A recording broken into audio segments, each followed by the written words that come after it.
চাই মায়ের পেটে নাভি কেটে কোনবা শিশু বেঁচে রয় বলো শুনতে চাই। দেখো ভুলির আমার কেবলা বসে আছে গজলের লেখক। মায়ের পেটে নাভি কেটে কোনবা শিশু বেঁচে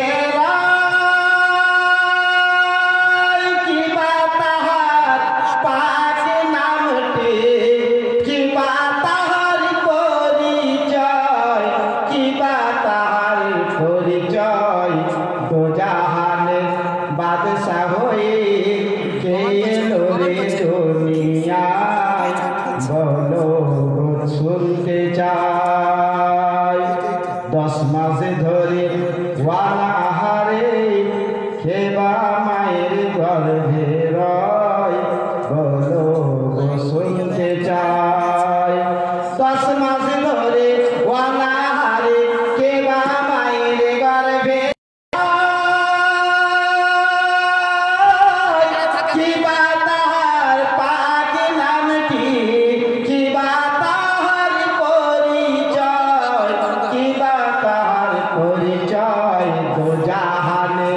বাদশাহ হয়ে কে এলো রে দুনিয়ায় বলো শুনতে চাই।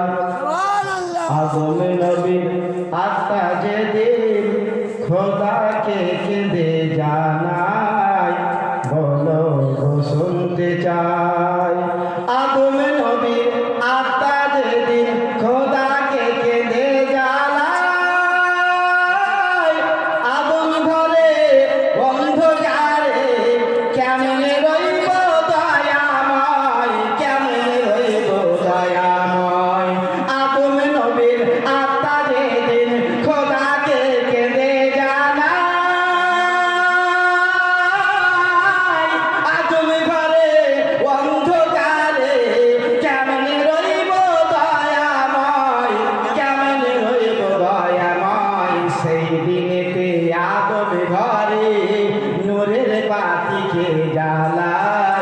বলো শুনতে চাই। আদম ঘরে নূরের বাতিকে জ্বালায় বলো শুনতে চাই। দোজাহানের বাদশাহ হয়ে কে এলো রে দুনিয়ায় বলো শুনতে চাই। নমরুদের ওই অগ্নিকুণ্ঠ দাও দাও করে জ্বলে যায়।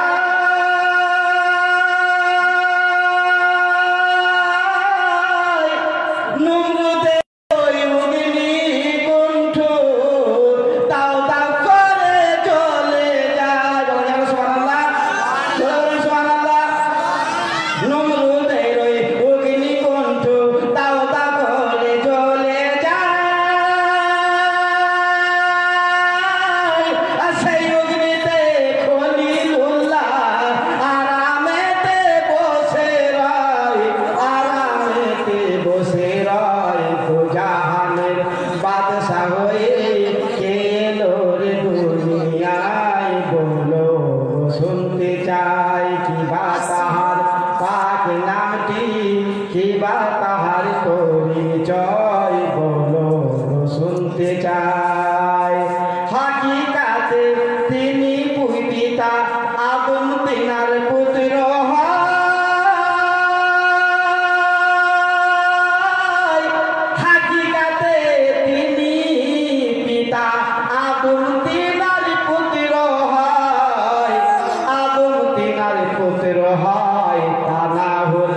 পিতার কালে পুত্রের কেমনে জন্ম হয় বলো শুনতে চাই। তা না হলে পিতার কালে পুত্রের কেমনে জন্মে হয় বলো শুনতে চাই। আসসালামু আলাইকুম।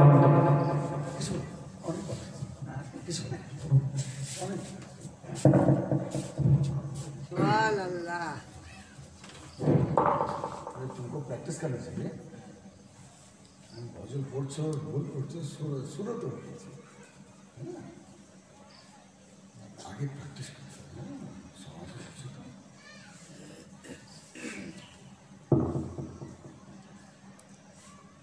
আসসালামু আলাইকুম ওয়া রাহমাতুল্লাহি ওয়া বারাকাতুহু।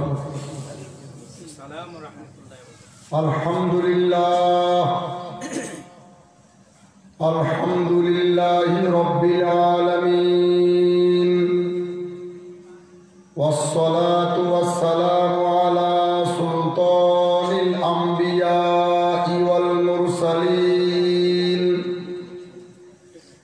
ওয়া আলা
সম্মানিত বাগপাড়া গ্রামে পবিত্র ঈদগাহের ভিতরে 12 রবিউল আউয়াল শরীফ ফাতিহা দোয়া দহন অর্থাৎ নবী দিবসকে কেন্দ্র করে আয়োজিত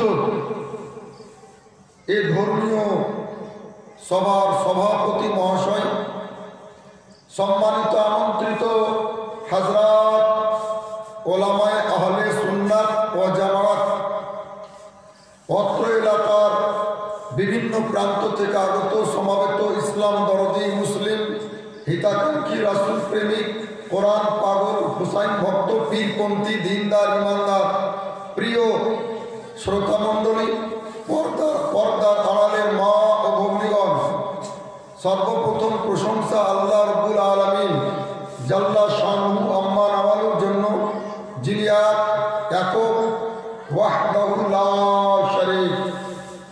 অতঃপর কোটি কোটি দুরূদ সালাম বর্ষিত হোক সেই নবী ও রাসূলের উপর, যিনি করুণার প্রাণ, সারা বিশ্বের জান, সাহেবে কোরআন, মালিকে জমিন ও আসমান, হাবিবে রহমান, কিবলায়ে দিল ও জান, কাবায়ে দিন ইমান, আল্লাহর মেহমান, হাবিবে কিরদিগার, নায়েবে পরওয়ারদিগার, মক্কার তাজদার, মদিনার সরকার, রহমতের ভান্ডার, দয়ার অবতার, পাপীদের উদ্ধার, বিশ্ব রাসূল নূরের পুতুল, বিশ্ব ব্রহ্মাণ্ডের কান্ডমূল, খাতিমুর রাসূল, মালিকে কুল, বিশ্ব নবী, প্রেমের ছবি, ইসলাম রবি, কুরাইশি, হাশেমি, হেজাজি, মক্কি, মাদানির আরবি, নবী মুহাম্মদুর রাসূলুল্লাহ সাল্লাল্লাহু তাআলা আলাইহি ওয়াসাল্লামের উপর সবাই বলুন আল্লাহুম্মা আমিন।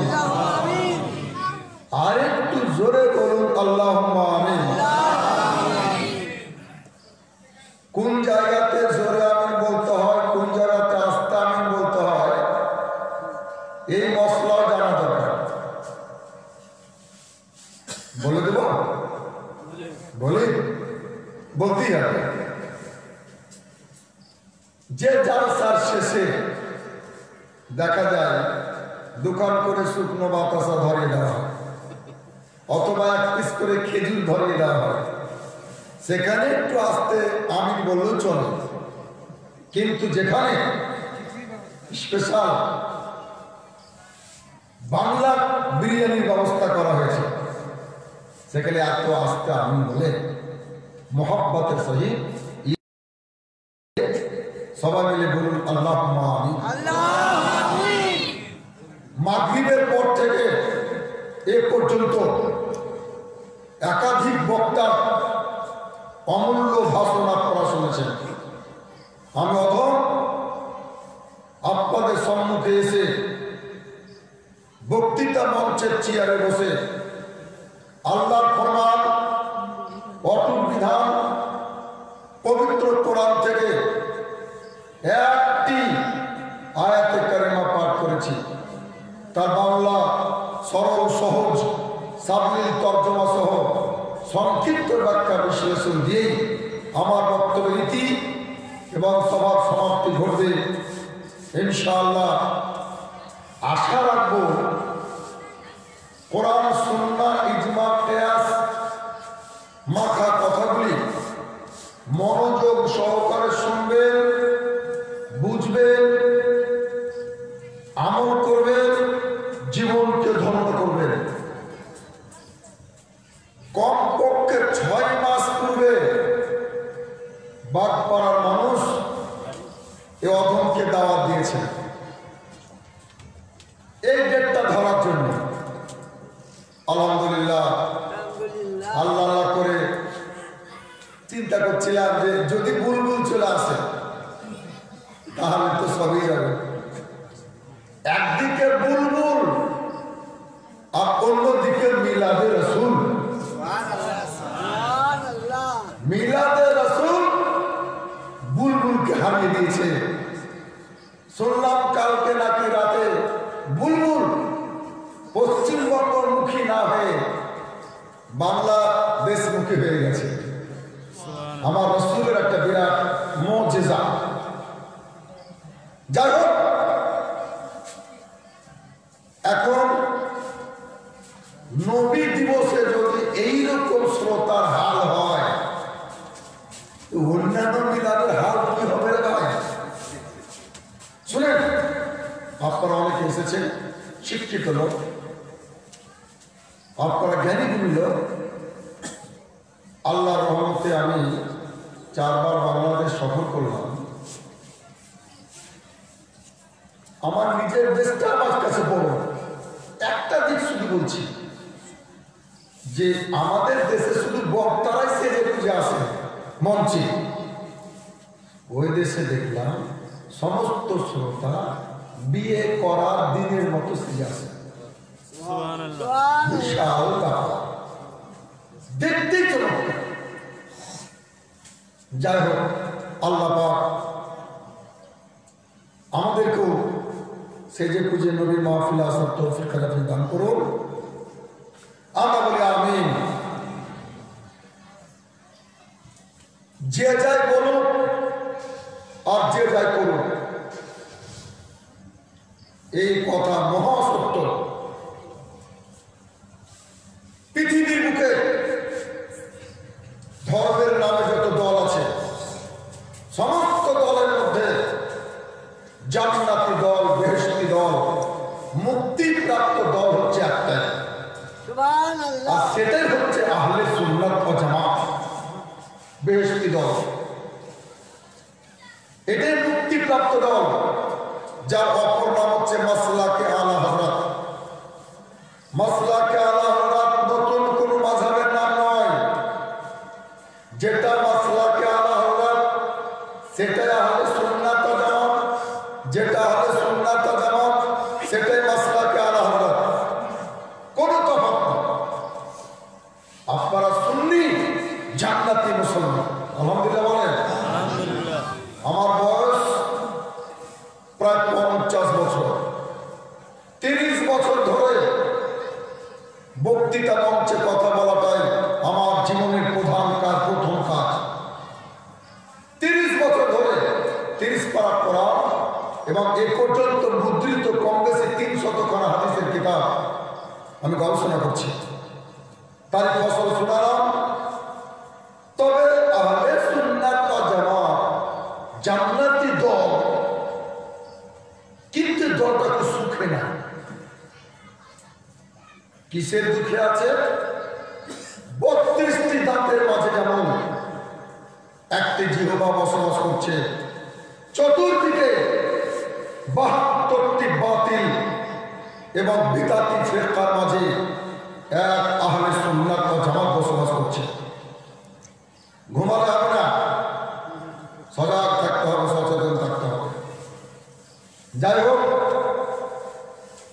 আহলে সুন্নাত ওয়াল জামাত তথা মাসলাকে আল্লাহ হযরতের নিয়ম মোতাবেক আসুন কিছু বলার এবং কিছু শোনার পূর্বেই অন্তত একবার সবাই মিলে প্রাণ খুলে আল্লাহর হাবিব আলিমে মা কানা ওয়া মা ইয়াকুন, গায়েবের সংবাদদাতা, সশরীরে জিন্দা, হাজির নাজির, হায়াতুন নবী, নূর নবী, প্রিয় নবী, মহানবী, শেষ নবী, শ্রেষ্ঠ নবী, সর্বজনীন নবীর দরবারে উচ্চ আওয়াজে মা বোনেরা আস্তে আস্তে, মা বোনেরা নীরবে নীরবে, আর পুরুষ লোক জোরে জোরে দরুদ শরীফ পাঠ করবে। একটা কথা বলে দিই, আমরা জিন্দেগিতে কোনোদিন দালালি কথা বলি না, দলিলি কথা বলি, নগদ কথা বলি। আপনা হো ইয়া বেগানা হো, মা বোনেরা আস্তে আস্তে দরুদ শরীফ পড়বেন, তারা জোরে জোরে দরুদ শরীফ পড়তে পাবেন না। আর বড় কষ্ট করে আমাকে নিয়ে এসছেন, ইচ্ছা করলে বক্তব্যের মাঝে 14 বার দরুদ শরীফ পড়তে পারি, পড়াতে পারি, কিন্তু পড়াবো না। দরুদ পড়লে তো অনেক নাকি, অত দরুদ শরীফ পড়লে পড়ালে আমার কথা শোনাবো কখন? আমার একটা কথা মাথা ঢুকে না, একটা বক্তাকে টাইম দেওয়া হলো 1 ঘন্টা, তার মধ্যে তিনি যদি 4টা গজল পড়ে, তো কমপক্ষে যদি পার গজল 5 মিনিট করে সময় নেয়, তো 4-5 20 মিনিট চলে গেল, আমার জনতাকে কি দিল? আপনারা হয়তো জানেন না, এখনো বুড়ো বয়সে 100টা গজল আমার কষ্ট আছে। আমি গজলের লেখক, সুরকারও, সুরও করতে পারি, কিন্তু শোনাবো না, আপনাদের লস হবে, সময় পার হবে পরে, এখন কাজেই একবার নিয়ম মানতে হবে। দরুদ শরীফ পাঠ করে নি, তারপর আমার বক্তব্য আরম্ভ করব মুহাব্বতের সাথে। সবাই মিলে পড়ুন আল্লাহুম্মা সাল্লি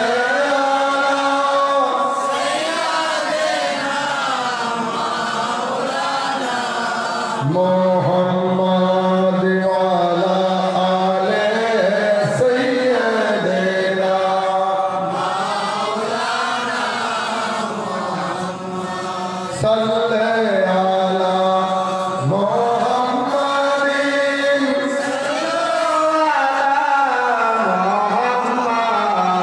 সাল্লি আলা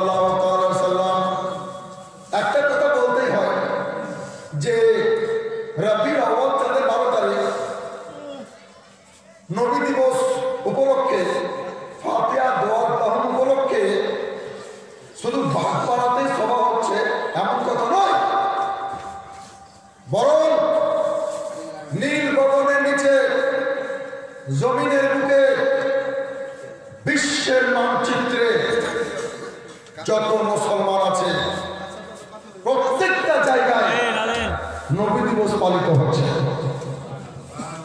গোটা দুনিয়ায় সুবহানাল্লাহ সুবহানাল্লাহ দিবস পালিত দেখি ব্যাচ ব্যাচ গেছে আপনারা এই কথা সবাই জানেন। বাবা আজ থেকে ১,৫০০ বছর পূর্বে না পালাবো এশিয়া, ইউরোপ কেন আমরা ছবি নেবো না এবং আফ্রিকা মহাদেশের সেন্টারে অর্থাৎ পবিত্র মক্কা নগরে হযরত আব্দুল্লাহ ঘরে মা আমেনার উদরে 570 নয় 571 খ্রিস্টাব্দে এপ্রিল মাসের 20 তারিখ রবিউল আউয়াল চাঁদের 12 তারিখ সোমবার ফজরে আল্লাহর সৃষ্টি 18,000 জগতের সমস্ত সৃষ্টির সর্বশ্রেষ্ঠ নবী, সর্বশ্রেষ্ঠ রাসূল, সর্বশ্রেষ্ঠ পয়গম্বর এই পৃথিবীর বুকে এসেছিলেন। তার নামে তার স্মরণে আজকের অনুষ্ঠান। তবে আমার একটা প্রশ্ন, কি দরকার 1 মাস আগে থেকে লোকের মোটা মোটা চোখ দেখে চাঁদা করা? কি দরকার এত টাকা খরচ করে প্যান্ডেল করা, স্টেজ করা, হুজুরদেরকে নিয়ে আসা, খিচুড়ি তৈরি করা, টিফিন তৈরি করা, এ বিপুল আয়োজন কেন? কিসের জন্য? উদ্দেশ্য কি? মূলত এই কথাটা আপনাদেরকে শোনাতে এসেছি, বলতে এসেছি। এই যে নরম বিছানার আরামকে হারাম করে মা বোনেরা বসে আছেন, আপনারা বসে আছেন, কারণ কি? সুবহানাল্লাহ। কারণ হচ্ছে, এর কারণ হচ্ছে আল্লাহর কসম করে বলছি, কোরআন শরীফের কসম করে বলছি, উম্মতের জন্য, মানুষের জন্য, মুসলমানদের জন্য, মুমিনদের জন্য, গোটা বিশ্বের জন্য আমার নবী যা করে গেছেন, যা দিয়ে গেছে, আমাদের যা উপকার করেছে, তাতে এই রকম অনুষ্ঠান করে হক আদায় হবে না। প্রত্যেকটা মুসলমান মুমিন যদি মদিনা শরীফে গিয়ে রওজা মুবারকের পায়ের দিকে নিজে নিজে চাকু দিয়ে বুককে চিরে দিল কলেজাকে বের করে নবীর কদম মুবারকে রেখে দেন, তবুও কিয়ামত পর্যন্ত নবীর ঋণ শোধ করতে পারবে না। তারা হলো উম্মত এত কষ্ট করে। আল্লাহ তাআলা পবিত্র কোরআনে বলেছেন, ওয়া মা আরসালনাকা ইল্লা রাহমাতাল লিল আলামিন। আল্লাহ বলেন, হে আমার প্রিয় রাসূল, শুধু মুসলমানদের জন্য নয়, সারা বিশ্বের জন্য আপনাকে করুণা করে, দয়া করে, মায়া করে, রহমত করে পাঠিয়েছি। সুবহানাল্লাহ। বিশ্বাস করবেন? আপনাদেরকে যদি প্রশ্ন করি যে বলুন তো, আপনাদেরকে আমাদেরকে সবচেয়ে বেশি কে ভালোবাসে? স্বাভাবিকভাবে প্রশ্নের উত্তর চলে আসবে যে সবচেয়ে যিনি বেশি ভালোবাসেন তিনি হচ্ছেন গর্ভধারিণী, জনম দুঃখিনী, আমাদের মা।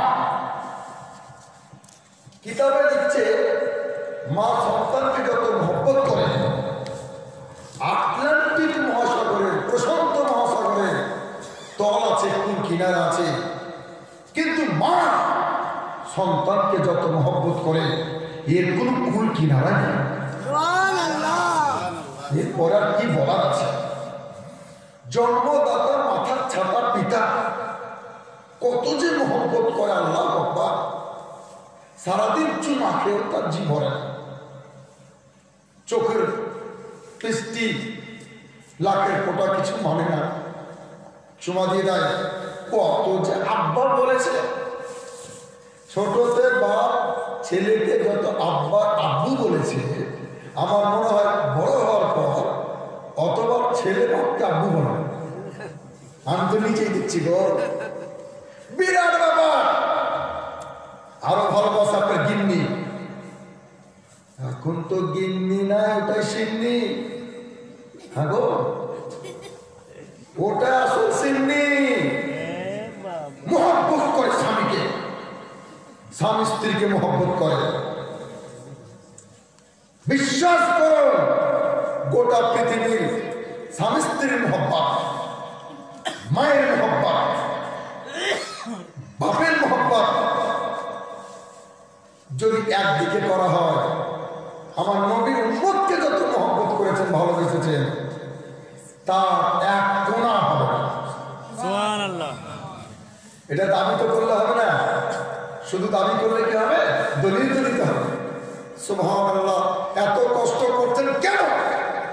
এই জন্য করছি যে নবী আমাদেরকে এত ভালোবেসেছেন, এত ভালোবেসেছেন যে আপনারা আমরা কুরবানি করি, কে জানে না? সমস্ত মুসলমান জানেন, ছাগল আর পাগল বাদ দিয়ে সবাই জানেন যে ধনী মুসলমানদের উপরে বৎসরে একবার কুরবানি করা ওয়াজিব, দিতেই হবে কুরবানি একটা। আমার নবীও কুরবানি দিতেন, আমার নবীও কুরবানি দিয়েছেন। কিন্তু আমাদের দেশে আমাদেরকে অনেকে ফোন করে, হুজুর বাবা মারা গেছেন, কুরবানি দেওয়া যাবে কিনা? আমরা বলি হ্যাঁ দেওয়া যাবে। তোমার নামে দেওয়ার পরে বাবার নামে দাও, মায়ের নামে দাও, নানার নামে দাও, দাদার নামে দাও, নানির নামে দাও, দাদির নামে দাও, শ্বশুরের নামে, শাশুড়ির নামে দিতে পারবে, কোনো অসুবিধা নাই। কিন্তু নবীর নামে একটা কুরবানি দেব কি না, এই প্রশ্ন আসে খুব কম। আমার নবী কি করেছেন? হাদিসের মধ্যে লিখছে যে আমার নবী জীবনের যত কুরবানি দিয়েছেন, প্রত্যেকটা কুরবানি দেওয়ার পরে নবুয়তের হাত, রেসালাতের হাত, রহমতের হাত, বরকতের হাত আল্লাহর দরবারে তুলে তিনি এই বলে দোয়া করতেন, আল্লাহুম্মা তাকাব্বাল হাযিহি মিন্নি ওয়া মিন জামি'i উম্মতি। নবী বলতেন, আল্লাহ আমার এই কুরবানি তুমি কবুল করো আমার পক্ষ থেকে, আর কিয়ামত পর্যন্ত আমার উম্মতের পক্ষ থেকে। সুবহানাল্লাহ, সুবহানাল্লাহ। বিরাট ব্যাপার। কুরবানি করার সময় নবী বলে যান উম্মতকে, উম্মতের নামে অগ্রিম কুরবানি দিয়ে গেছেন। এখানে আর একটা প্রশ্ন দাঁড়িয়ে যায় যে নবী একটা যদি কুরবানি দেন, উট, দুম্বা, ভেড়া অথবা ছাগল, তো একটা কুরবানিতে কয়জনের নামে চলে, কয়জনের নামে দেওয়া যায়? দেখুন, বড় পশু ম্যাক্সিমাম 7 জনের নামে দেওয়া যাবে, কিন্তু ছোট পশু একটা পশু একটা লোক, এর বেশি হবে না। এটা উম্মতের জন্য আইন, নবীর জন্য নয়। নবী যদি একটা দুম্বা কুরবানি দেন, ছোট পশু, তাতে যদি কিয়ামত পর্যন্ত সমস্ত উম্মতের নামও দিয়ে দেন, নবীর জন্য সেটাও যায়। নবীর হবে, এটা নবীর হবে, আমার আপনার হবে না। এখানে আর একটা কথা বোঝা গেল, আমরা যে কুরবানি দেব কার নামে? যার জন্ম হয়েছে তার নামে, অথবা যে জন্মগ্রহণ করে মৃত্যুবরণ করেছেন তার নামে। কিন্তু যারা এখন পর্যন্ত জন্মগ্রহণ করেননি, বাপের পৃষ্ঠে আছে, মায়ের পেটে আছে, তাদের নামে কুরবানি দেওয়া যাবে কিনা? শরীয়তের বিধান হচ্ছে উম্মত পাবে না দিতে, আমরা পাবো না। কিন্তু নবীকে আল্লাহ পাক অথরিটি দিয়েছে, ক্ষমতা দিয়েছে, হুকুম দিয়েছেন যে নবী গো, আপনার জন্য স্পেশাল আইন, আপনি যদি ইচ্ছা করেন আপনার ওই সমস্ত মা যারা এখন পর্যন্ত জন্মগ্রহণ করেনি, বাপের পৃষ্ঠে মায়ের পেটে অথবা তাও আসেনি, কিয়ামত পর্যন্ত আপনার ওই সমস্ত উম্মতের নামে আপনি কুরবানি দিতে পারবেন।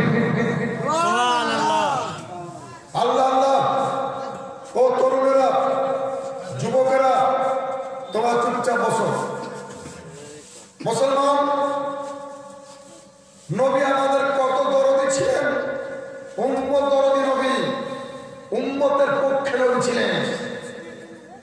নবীর জীবনের কোনদিন পিতার চিন্তা করেননি, মাতার চিন্তা করেননি, চারটা পুত্র সন্তান তাদের চিন্তা করেননি, নবীর চারটা কন্যা সন্তান নবী তাদের চিন্তা করেননি। গোটা জীবন ভর 63 বছর ধরে গুনাহগার উম্মতের চিন্তা করেছে। সুবহানাল্লাহ, সুবহানাল্লাহ। আমার আব্বার চিন্তায় তিনি দিন রাত কাটিয়েছেন। তাই একটা হাদিস শুনেন, কলেজা ঠান্ডা হয়ে যাবে। এই হাদিসটা শোনার পর যদি বুঝে নিতে পারে কেউ, হয়তো চিন্তা করবে বাড়িটা আগামীকাল আমারটা নবীর নামে মিলাদ দেব। আমার নবী একদিন জালসা করছেন মদিনা শরীফে, নবী বক্তব্য রাখছেন জালসাতে।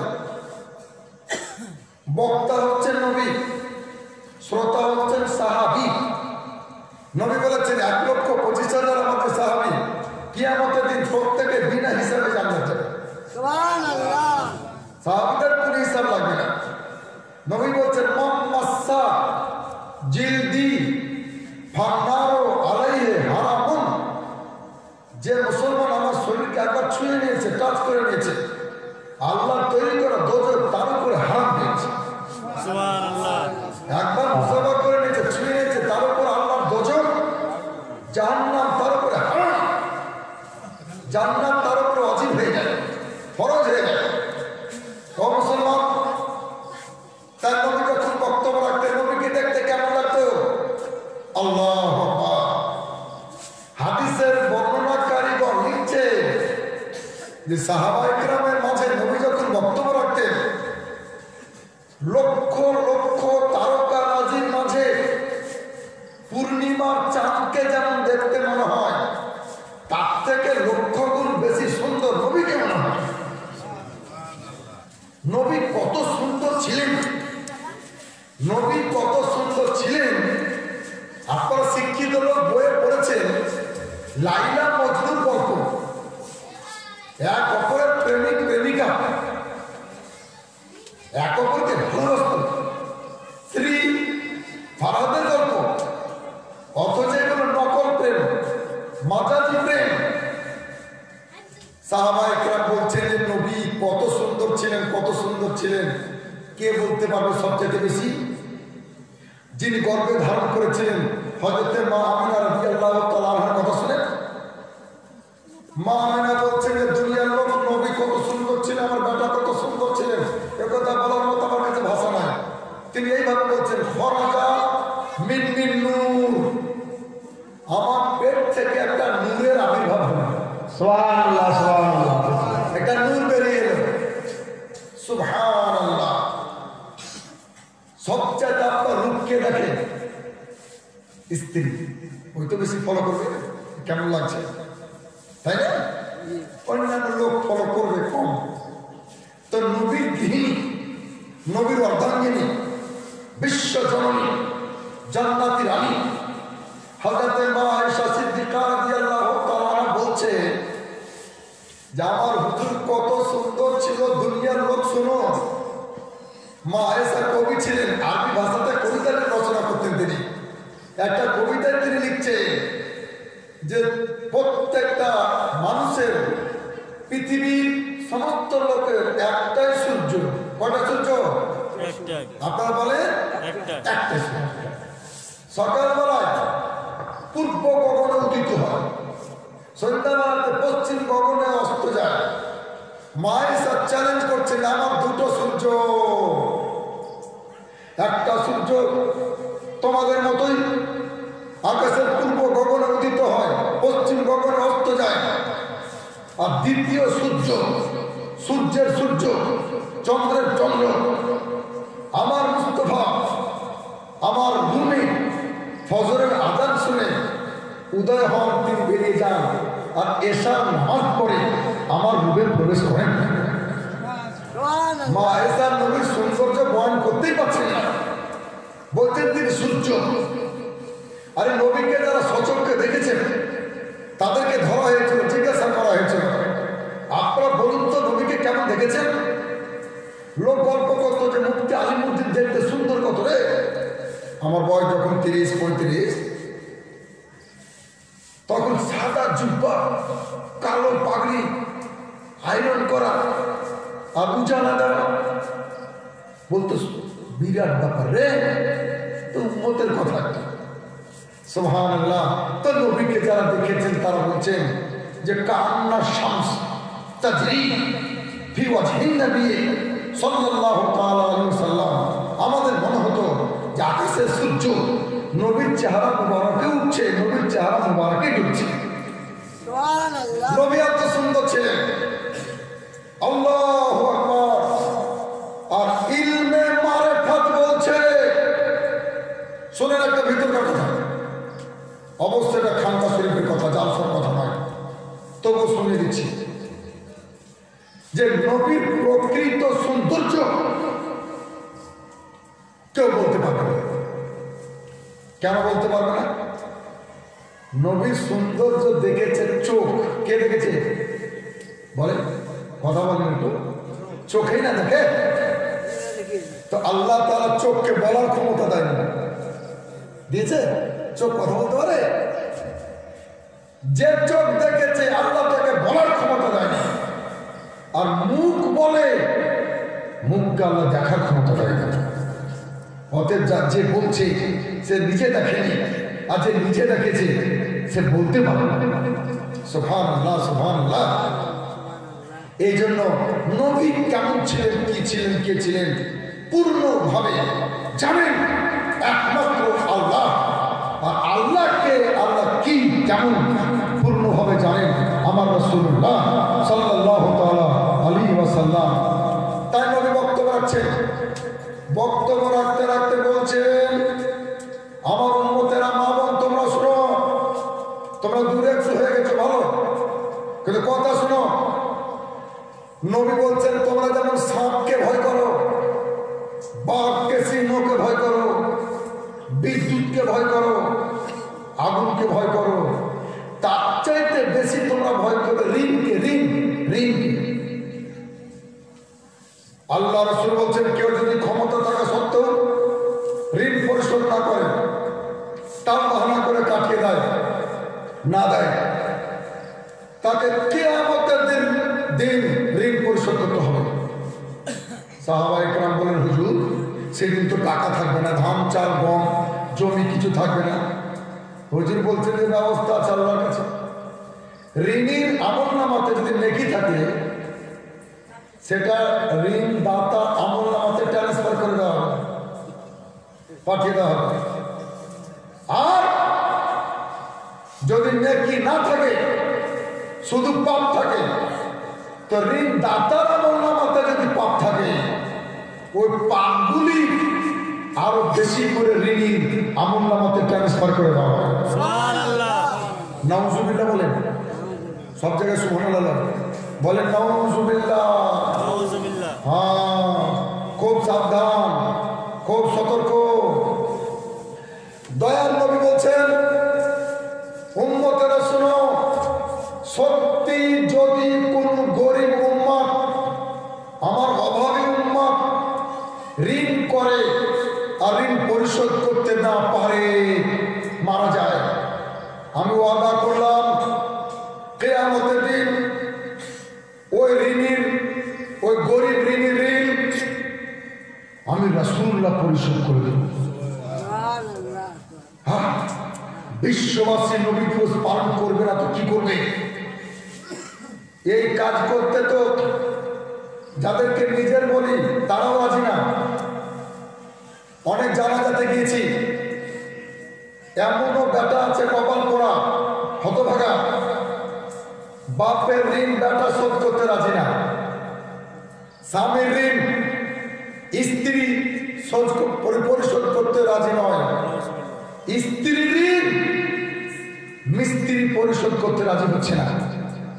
আর ১,৫০০ বছর পূর্বে আমার নবী ওয়াদা করেছেন যে কিয়ামত পর্যন্ত যত গরিব ঋণী উম্মত সত্যি ঋণ করে মারা যাবে, পরিশোধ করতে যদি না পারে, কিয়ামতের দিন সকলের ঋণ আমি নবী পরিশোধ করে দেব।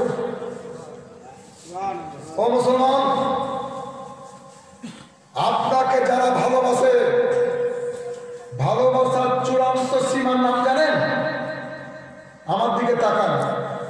ছোট বড় সবাই ভালোবাসা খুব বুঝছে। আমি তো স্কুলে পড়াই,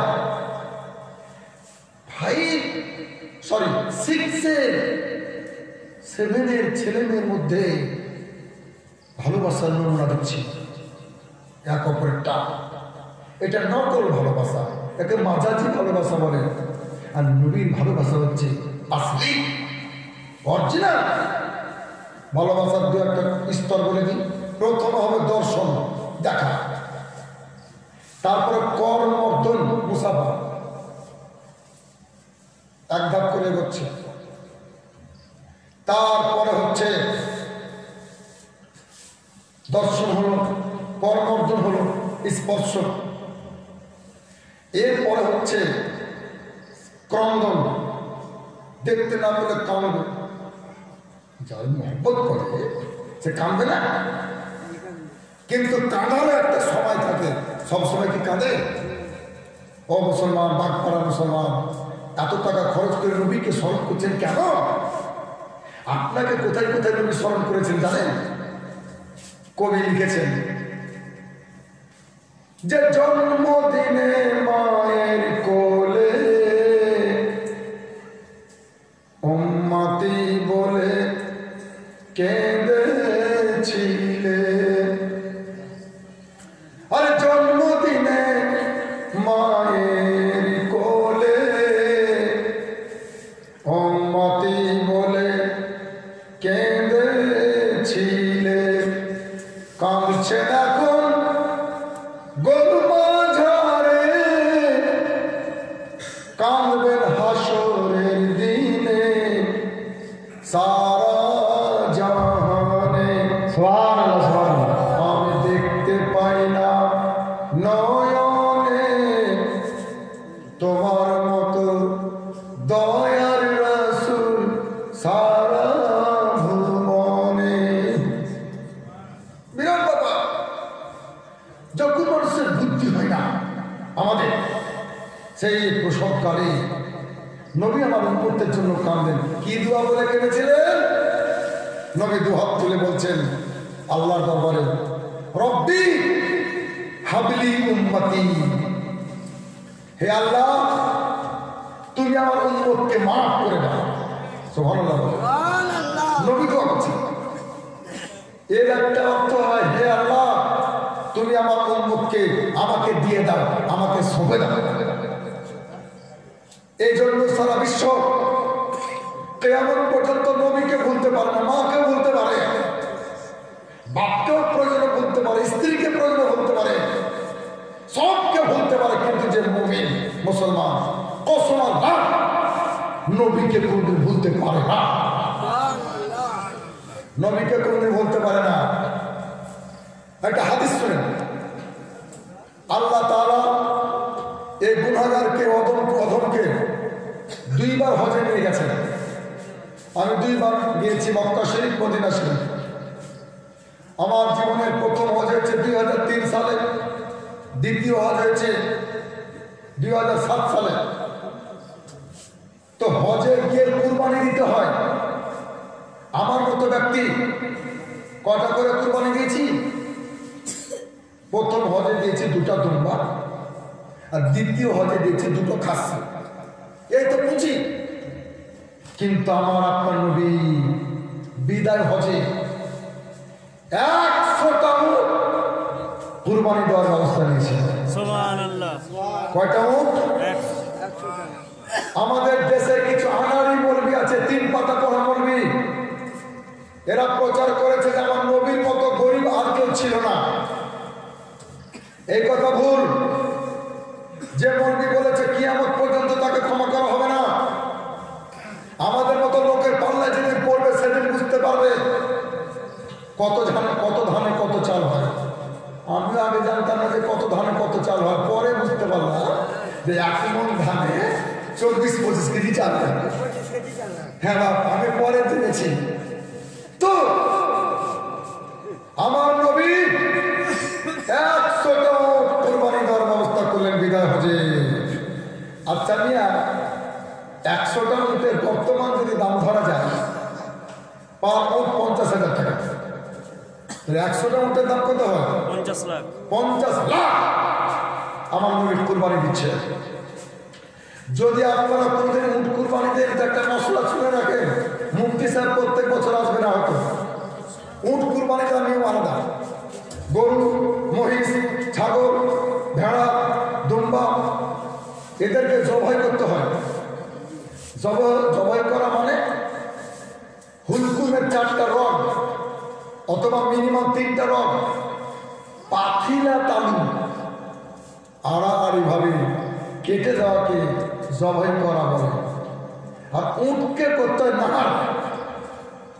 মা হওয়া নাহার। হোয়াট ইজ দ্য নাহার? নাহারটা কি? নাহার হচ্ছে ওই 4টা বা 3টা রডকে গলা আড়াআড়ি নয়, খাড়াখাড়ি ভাবে চিরে দেওয়ার নাম হচ্ছে নাহার। উটের ক্ষেত্রে একটা শুনলাম, মুসলমান মা বোনেরা 100টা উট আমার নবী কুরবানি দেবে। নাহার করার জন্য, কুরবানি করার জন্য ডাকলেন হযরত আলীকে। নবী বললেন, হযরত আলী আমার উট কুরবানি করো। হাদিসে লিখছে 63টা উট নবী কুরবানি করলেন, হযরত আলী কুরবানি করলেন নিজের হাতে। সরি, আমি ভুল বলছি, 63টি উট নবী নিজের হাতে নাহার করলেন, কুরবানি করলেন। তবে জানোয়ার হলে নবীকে চিনত, জানতো, মানত। হাদিসে লিখছে যে উটের হাত পা বাঁধতে হয়নি, রসা লাগেনি, দড়ি লাগেনি, বাঁশ লাগেনি। উট ছিল কিন্তু নবীকে মানত। নিজে নিজে এসে গলা পাতিয়ে দিত আর বলতো, ইয়া রাসূলুল্লাহ আপনি নিশ্চিন্তে হালাল করুন, আমরা বিরক্ত করবো না। সুবহানাল্লাহ, সুবহানাল্লাহ। জানোয়ার নবীকে চিনেছে। 63টা উট নবী নিজের হাতে কুরবানি করার পরে এবার হযরত আলীকে ডেকে বলছেন, বাকিগুলি তুমি কুরবানি করে দাও। হযরত আলী বললেন, ইয়া রাসূলুল্লাহ, ইয়া হাবিবাল্লাহ, কুরবানি তো করবো, কিন্তু একটা কথা জানতে চাই, এতগুলি উট কুরবানি দেওয়ার মানে কি? এত মাংস খাবে কে? এত গোস্ত কি হবে? রহমতের নবী, বরকতের নবী, নিয়ামতের নবী, শাফাতের নবী, উম্মাহ দরদি নবী বলছেন, তুমি জানো না আলী এটাই হচ্ছে আমার শেষ হজ জীবনে, আর হজ হবে না আমার, আর দুনিয়াতে বেশি দিন থাকবো না, চলে যাব। এই বিদায় হজে আমার নামে তো কুরবানি দিলাম,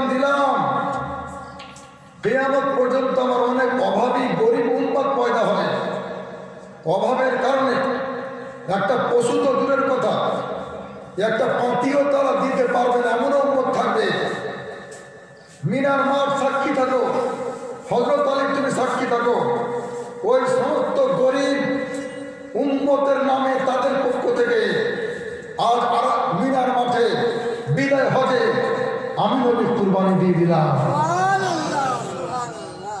সুবহানাল্লাহ।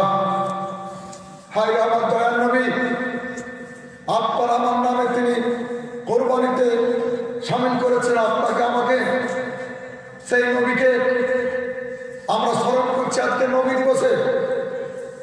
মুসলমান,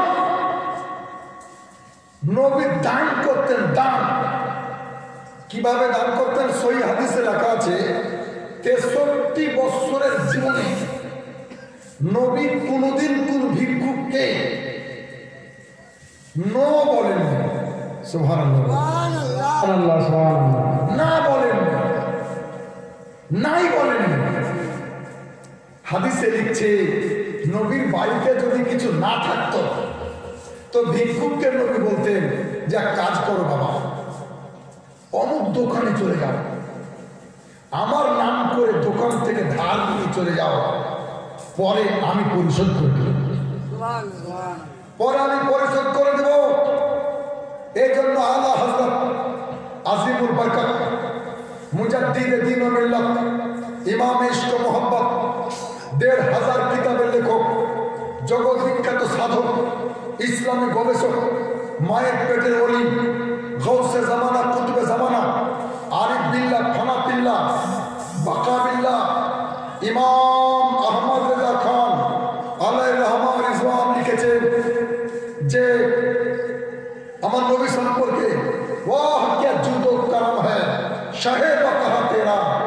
नहीं सुनता ही नहीं मांगने वाला तेरा, नहीं सुनता ही नहीं मांगने वाला तेरा।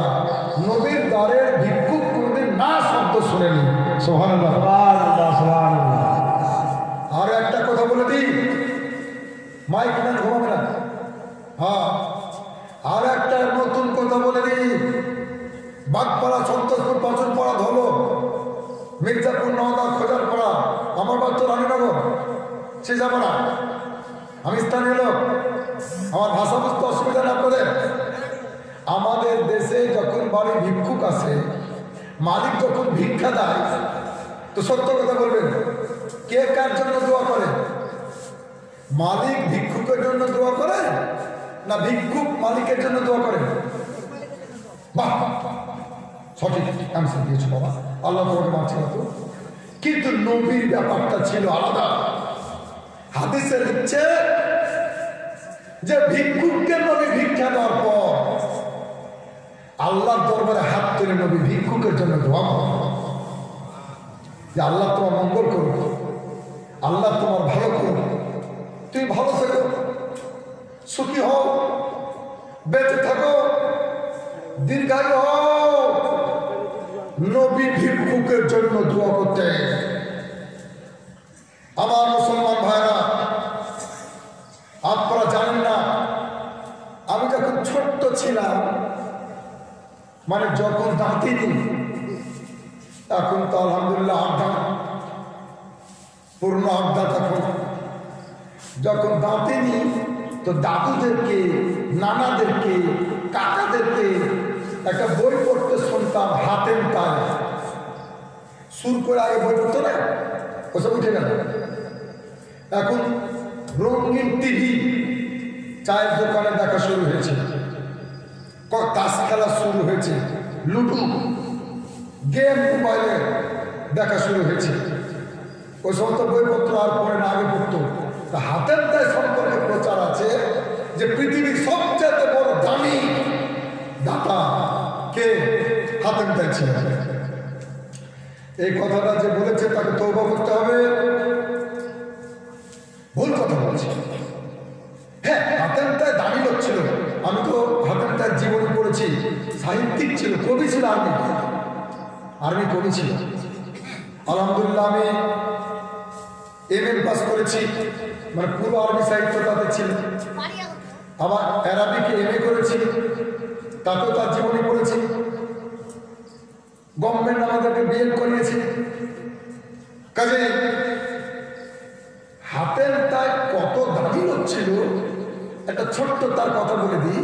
যে ঘরে থাকতো, মানে যে রুমটাতে বসতো হাতের তাই, ওই ঘরের 10টা দরজা ছিল। কয়টা? সবাই বলে 1000 দুয়ারিতে 1000 একটা দরজা আছে। এটা শুনেছি, গুনে নি, দেখেছি কিন্তু গুনে নি। কিতাবে লিখছে হাতের তার যে রুমে বসে থাকতো ভিক্ষা দেওয়ার জন্য 10টা দরজা ছিল। একটাই ভিক্ষুক 10টা দরজা দিয়ে 10 বার ভিক্ষা চাইত।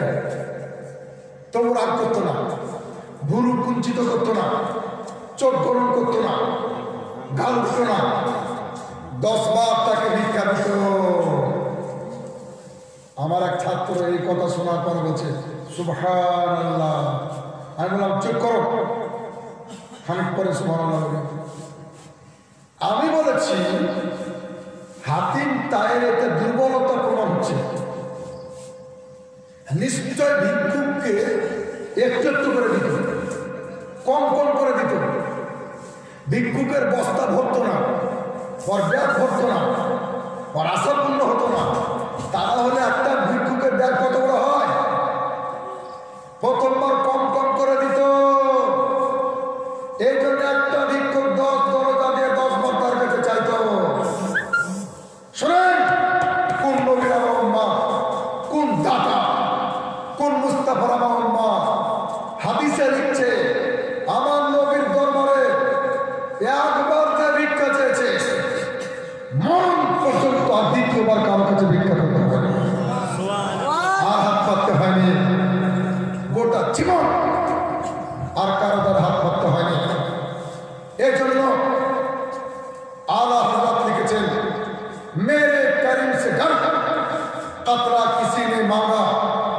दरिया बहा दिए हैं, दुर्बे बहा दिए हैं, दरिया बहा दिए हैं, दुर्बे बहा दिए हैं। एक बार मोहब्बतेर सहित দরুদ শরীফ পাঠ করুন, তারপর আমার বক্তব্য আমি এগিয়ে নিয়ে যাচ্ছি। আল্লাহুম্মা সাল্লি আলা সাইয়্যিদিনা মাওলানা মুহাম্মদ ওয়া আলি সাইয়্যিদিনা মাওলানা মুহাম্মদ সাল্লি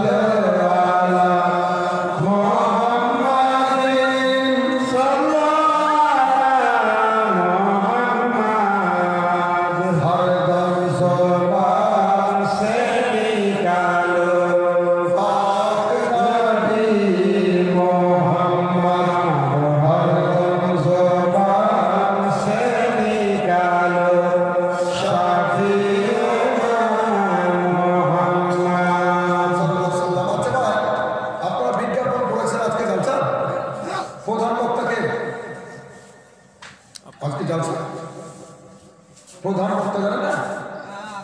বাহ, আর একটা প্রধান বক্তা আছে, ভুলে যান না, সেটা হচ্ছে সিন্নি। হ্যাঁ, আমার প্রধান বক্তা এই যে একটা দুটা করলে উঠে যাচ্ছে, এতে খারাপ ধারণা করা উচিত নয়। অনেকক্ষণ ধরে বসে আছে তো, ডায়াবেটিসের যুগ, ইচ্ছা করতে কারণ টয়লেট যাওয়া দরকার হতে পারে, অত্যন্ত পরিষ্কার লোক উজু করতে হতে যাচ্ছে। আবার এমনও হতে পারে নবীর মোহব্বতের কথা সবাইকে ভালো লাগবে না, যার দিলের মধ্যে ঈমান নামক পদার্থ আছে কেবলমাত্র শুধুমাত্র তাদেরকে ভালো লাগবে। এমনও হতে পারে একটা টান দিতে দিচ্ছে, হ্যাঁ, বিড়ি, সিগারেট, হুক্কা, তাম্বাকু, জারদা, গুল, খৈনি, এত নেশা খা। এক বুড়ো লোককে আমার সাথে হজে নিয়েছিলাম, 40 দিন 40 রাত ওকে মক্কা শরীফ মদিনা শরীফে বুঝিয়েছি যে চাচা অন্তত বিড়িটা ছাড়েন। তা আমাকে হাত ধরে বলেছে, মুফতি স্যার বাড়ি ছেড়ে দিতে পারো কিন্তু বিড়ি ছাড়তে পারো। আমার এক ভক্ত ছোট্ট ছেলে, মানে 12 পড়তো, জোশে হোশ হারিয়ে কোরআন শরীফে হাত দিয়ে কসম করেছিল যে আর বিড়ি খাবো, থামতে এত মারাত্মক নেশা। সত্যি যদি বিড়ি সিগারেট কেউ বলেন আমি ছাড়তে পারবো না, কোনো টাকা পয়সা লাগবে না, তদবির আমার কাছে আছে একটা, ছাড়তে পারবে অবশ্যই তদবির একটা আছে। আপনারা ভাবছেন যে তাবিজ দিবে না কি? না, দুয়া না, আমল না। অনেকের ভয় করবে নামাজ পড়তে বলবে নাকি?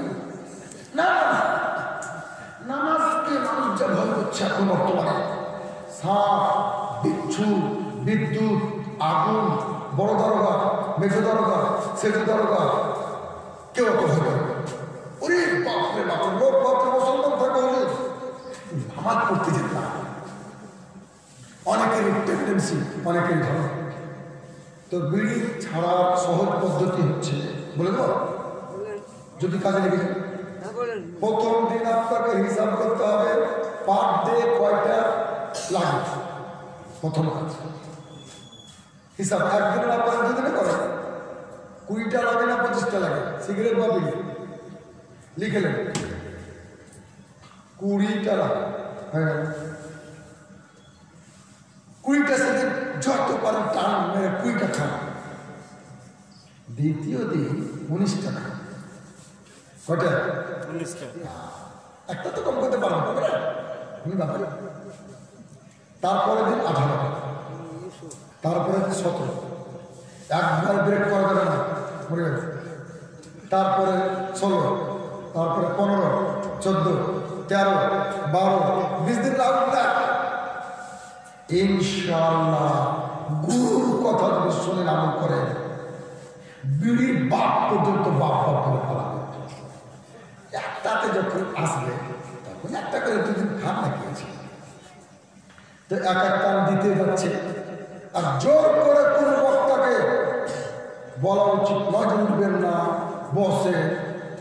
এক পীর সাহেব ছিল খুব রাগী পড়াবে যাবে, তো শ্রোতাকে উঠতে দিত না। এবার একটা শ্রোতার সুগারের ওষুধ ছিল, বুড়ো লোক, পেচ্ছাপ লেগেছে, পীর সাহেবের ভয় উঠতে পারছে না। শেষ পর্যন্ত শেষ কাপড় খারাপ হয়েছে। পীর সাহেব যখন কিয়াম করতে উঠেছেন তো গোটা দুনিয়ার লোক উঠেছে, বুড়া উঠে গেছে। पीर साहब बोल चारे तुमको मैंने कहा कि जब तक मेरी तकरीर होगी तब तक बैठे रहना, अब तो क़याम हो रहा है, अब तो जाओ। तो बोलते फिर उठा तो जबरदस्ती का कथा बोला उचित नहीं। যদি হিতে বিপরীত হয়, মুসলমান আপনাদের মূল্যবান সময় আমি নষ্ট করব না, আপনাদেরকে বেশি কষ্ট দেব না, বেশি কষ্ট দেব না। সেটা হচ্ছে যে আপনাদেরকে আমি একটা প্রশ্ন করতে চাই, জানা থাকলে কিন্তু জবাব দিতে হবে। নেকি পাবে ইনশাল্লাহ, নেকি পাবে। আল্লাহ বাদ দিয়ে যেহেতু তিনি খালিক, তিনি স্রষ্টা, সৃষ্টি জগতে, বুকে হাত দিয়ে একবার বলেন তো, ইহকাল পরকাল, ইহকাল পরকাল, কবর হাসর মিলে সবচাইতে বেশি আপন আমাদেরকে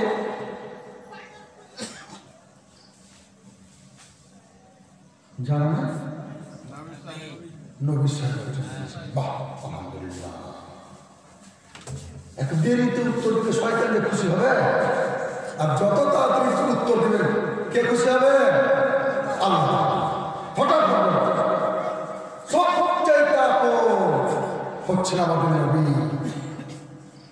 হজম করতে পারে না, না পারে। শুনেন তো, আপন নবী কি করে বুঝবেন আপনকে? আরে ছেলে মেয়ের বিয়ে জুড়েছেন, বড় ভোজ দিয়েছেন, সেদিন আপন পর বুঝতে পারবেন না। সুখের দিনে পারবেন না, দুঃখের দিনে, বিপদের দিনে, হসপিটালে যাওয়ার পর, নার্সিংহোমে যাওয়ার পর, যেদিন রক্ত লাগবে, টাকা লাগবে, সেই দিন আপন পর বোঝা যাবে। 30 পারা কোরআন, এ পর্যন্ত 300খানা মুদ্রিত হাদিসের কিতাব সাক্ষী দিচ্ছে, মানব জীবনে সবচাইতে কষ্টের জায়গা, সবচাইতে বিপদের জায়গা, মুসিবতের জায়গার নাম হচ্ছে 3.5 হাত কবর, 22 মণ মাটির নিচে। আপনাকে আমাকে যদি রেখে চলে আসবে, শুনুন, বন্ধু বান্ধব, স্ত্রী পুত্র, পিতা মাতা, কেউ আপনার আমার সাথে যাবে না, যাবে না, যাবে না। 3বার বললাম, কবরে আমার পাশে কে দাঁড়াবেন, কে যাবেন? কোন নেতা যাবে না, কোন মোল্লা যাবে না। মক্কা নগর থেকে কাবা আপনাকে আমাকে দেখতে আসবে না, কারো বাবা যাবে না। দলিল বলছে আপনার আমার কবরে দেখতে যাবেন আমার দয়ার নবী। সুবহানাল্লাহ, দয়ার নবী যাবেন কবরে। হাদিস বলছে, বুখারী শরীফে লেখা আছে, মিশকাত শরীফে লেখা আছে, বিপদের জায়গায়, বিপদের দিন, মুসিবতের দিন যিনি আমার নজরে থাকেন, পাশে থাকেন, তিনি হচ্ছেন আমার চির আপন, চির আপন। বাগপাড়ার লোককে আমি ভালো করেছি, সন্তরপুরের মানুষকে ভালো করেছি, পাঁচুর পাড়ার লোককে ভালো করেছি। এই 2-3টা গ্রাম হচ্ছে রাত আর বাগড়ির বর্ডার, এটা বর্ডারের এলাকা হচ্ছে। হ্যাঁ, আমি তো জানি, ছোট থেকে আছি। তো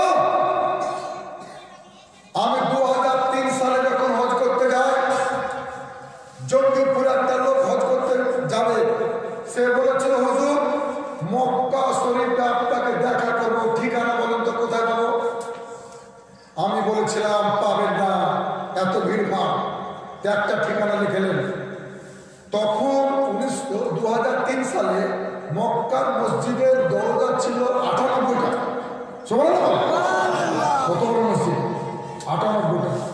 প্রথম গেট নাম্বার 1-এ আসরের নামাজ পড়ার পর আমি বসে থাকবো, অপেক্ষা করবো, আপনি আমাকে পারে দেখা করবেন। সাধারণ লোক কুলিয়ে উঠতে পারেনি, দেখা করতে পারেনি। আমার নবী যেদিন ইন্তেকাল করেন, সাহাবায়ে কেরাম জিজ্ঞাসা করেছিলেন, হুজুর আপনার ইন্তেকাল করার পরে কিয়ামতের দিন আপনাকে কোথায় দেখা পাবো বলেন? সুবহানাল্লাহ। কোথায় দেখা পাবো? ঠিকানাটা বলে দেন। নবী 3টা ঠিকানা বলে দিয়েছেন, এটা সহিহ বুখারীতে লেখা আছে।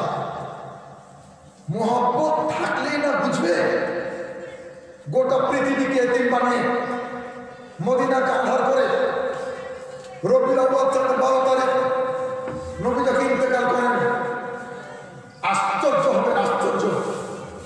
নবীর বাড়ির একটা উটনি ছিল, উটনি মাটি উট। নবীর বিরহ বেদনা সহ্য করতে না পারে 3 দিন 3 রাত্রি উটনি পানি পান করেনি, পানাহার করেনি, কোন খাবার খায়নি, অনাবরত 2 চোখ দিয়ে অশ্রু জল ঝরত। 3 দিন 3 রাত্রি পরে নবীকে যখন দাফন করে দেওয়া হলো, পেছন দিকে টানলে দড়িকে ছিঁড়ে মদিনার একটা ইদারাতে গিয়ে ঝাঁপ দিয়ে নবীর বিরহ বেদনা সহ্য করতে না পেরে চতুষ্প জন্তু একটা নিজের জীবনকে নিজে শেষ করে দিয়েছিল। একটা জানোয়ার নবীকে চিনেছিল, নবীকে মেরেছিল, নবীর জন্য কেনেছে। আরে নবীর ইন্তেকাল করার পরে দ্বিতীয় খলিফা আমিরুল মুমিনিন খলিফাতুল মুসলিমিন হযরত ফারুক আযম পাগলের মতো হয়ে গেলেন। হাতে একটা উলঙ্গ তরবারি নিলেন, মদিনার গলি গলিতে ছুটে বেড়ান। আর তিনি বলেন, যে বাটা বলবি যে নবী মরেছে তাকে জবাই করে দেব। নবী আবার বলেননি, নবী আবার জিন্দা। নবী তিনি নবীর ইশকে পাগল হয়ে গেছিল, ঈমান যেহেতু ছিল। ও মুসলমান, হযরত উসমান গনি আরবের বিখ্যাত ধনী, নবীর তৃতীয় খলিফা, ডাবল জামাই, তার জীবনী পড়ুন। 8 দিন 8 রাত নামাজ পড়া ছাড়া কোন কথা বলেনি। নবী নবীর 4টা কন্যা সন্তান, তার মধ্যে ছোট সন্তান, কন্যা সন্তানদের মধ্যে খাতুনে জান্নাত হযরত ফাতিমাতুজ জাহরা রাদিয়াল্লাহু তাআলা আনহা, তিনি বলেন, নবীর ইন্তেকাল করার পরে 6 মাস আমি বেঁচে ছিলাম। 6 মাসের মধ্যে কোন লোক, মদিনার কোন মহিলা, আপন কোন পুরুষ লোক খাতুনে জান্নাতের মুখে হাসি দেখতে পাবে। হাসি দেখেননি? ওই সমস্ত সাহাবায়ে কেরাম বলেন, হুজুর বাঁচবো না, বাঁচবো না। তো কিয়ামতের দিন কোথায় কোথায় আপনার দেখা পাবে একটু বলে দেন। আমার দয়াল নবী বলেন, 3টি ঠিকানা তোমরা লিখে নাও। আচ্ছা, নবীকে পাওয়ার জন্য ঠিকানা জানা ওনাদেরই দরকার ছিল না? আমাদের আছে, আমাদেরও আছে। আছে। সবাই বলেন 3 দিন করেছে। সুবহানাল্লাহ, সবাই বলেন আছে না? না আছে, আছে। বলেছি একটু ঘোড়া জায়গাটা একটু মুখস্থ করে নেন। নবীকে কোথায় পাওয়া যাবে কিয়ামতের দিন? আল্লাহ রাসূল বলছেন, কোরআন শরীফে আছে, প্রত্যেকটা মুসলমানকে, মানুষকে জান্নাত আসলে ওই পারে আছে আর আমরা এই পারে আছি। মাঝখানে একটা ব্রিজ আছে, পুলসেরা, ওটা পার হতেই হবে। পুলসেরাত, পুলসেরাত, পুলসেরাত, পুলসেরাত নাম শুনেছেন? কত বড় একটা কিতাবে লিখছে 30,000 বছরের রাস্তা, আর একটা কিতাবে লিখছে 15,000 বছরের রাস্তা। কোনটাই ধরি? চুল চাইতে সরু, ব্লেডের তীক্ষ্ণ ধার চাইতে বেশি ধার, ওর ওপর দিয়ে পার হতে হবে, উম্মতকে হতে হবে পার। উম্মত নাকে তেল দিয়ে মোচে তাও দিয়ে ঘুমাচ্ছে, কোনো খবর নাই, মনে হচ্ছে নাস্তিক হয়ে গেছে। পার হতে হবে। দয়ানবী বললেন, আমাকে পাওয়ার প্রথম ঠিকানা পুলসেরাতের 19টা গেট হবে। ফারাক্কা ব্যারেজের 109টা গেট, দুই দিক ধরে 111টা হয়। আর পুলসেরাতের 19টা গেট হবে। প্রথম গেটে আমি নবী বসে থাকি। সুবহানাল্লাহ। সাহাবা একদম বলেন, হুজুর ওখানে আপনার কাম কি? ওখানে কি করবেন? কাম কিছু না। আমার গুনাহগার উম্মত, দরুদ পড়া উম্মত, কিয়াম করা উম্মত, মিলাদ করা উম্মত, ফাতিহা করা উম্মত, যখন পুলসিরাত পার হবে, পার যখন হতে লাগবে, আল্লাহর দরবারে আমি নবী হাত তুলে দোয়া করবো, রব্বি সাল্লিম, রব্বে সাল্লিম, রব্বে সাল্লিম। যার বাংলা অর্থ হচ্ছে আল্লাহ এদেরকে সহি সালামকে পার করে দেবে। সুবহানাল্লাহ। ওখানে বাপ নাই, মা নাই, বিবি নাই, গা নাই, বন্ধু বান্ধব কেউ নাই। নবীজি বসে দোয়া করবেন ওখানে। আচ্ছা, পুলসিরাতটা কিসের উপরে তৈরি? নিচে কিছু না থাকলে তো ব্রিজ হবে না। জঙ্গিপুরে যে ব্রিজ হয়েছে, নিচে ভাগীরথী নদী, ফারাক্কার ব্রিজ না, ব্যারেজ। অনেকে ভুল করে বলে ফারাক্কার ব্রিজ। ব্রিজ হচ্ছে যেটা নিচে ফাঁকা, আর ব্যারেজ হচ্ছে বাঁধ, পানি বাঁধা যেটা সিস্টেম, তাকে ইংরেজিতে ব্যারেজ বলে, ওটা বাঁধ। ফারাক্কা ব্রিজ নয়, আর জঙ্গিপুরটা ব্যারেজ নয়। আসলে কি বোঝাতে পেরেছি? তো পুলসিরাতের নিচে কি আছে?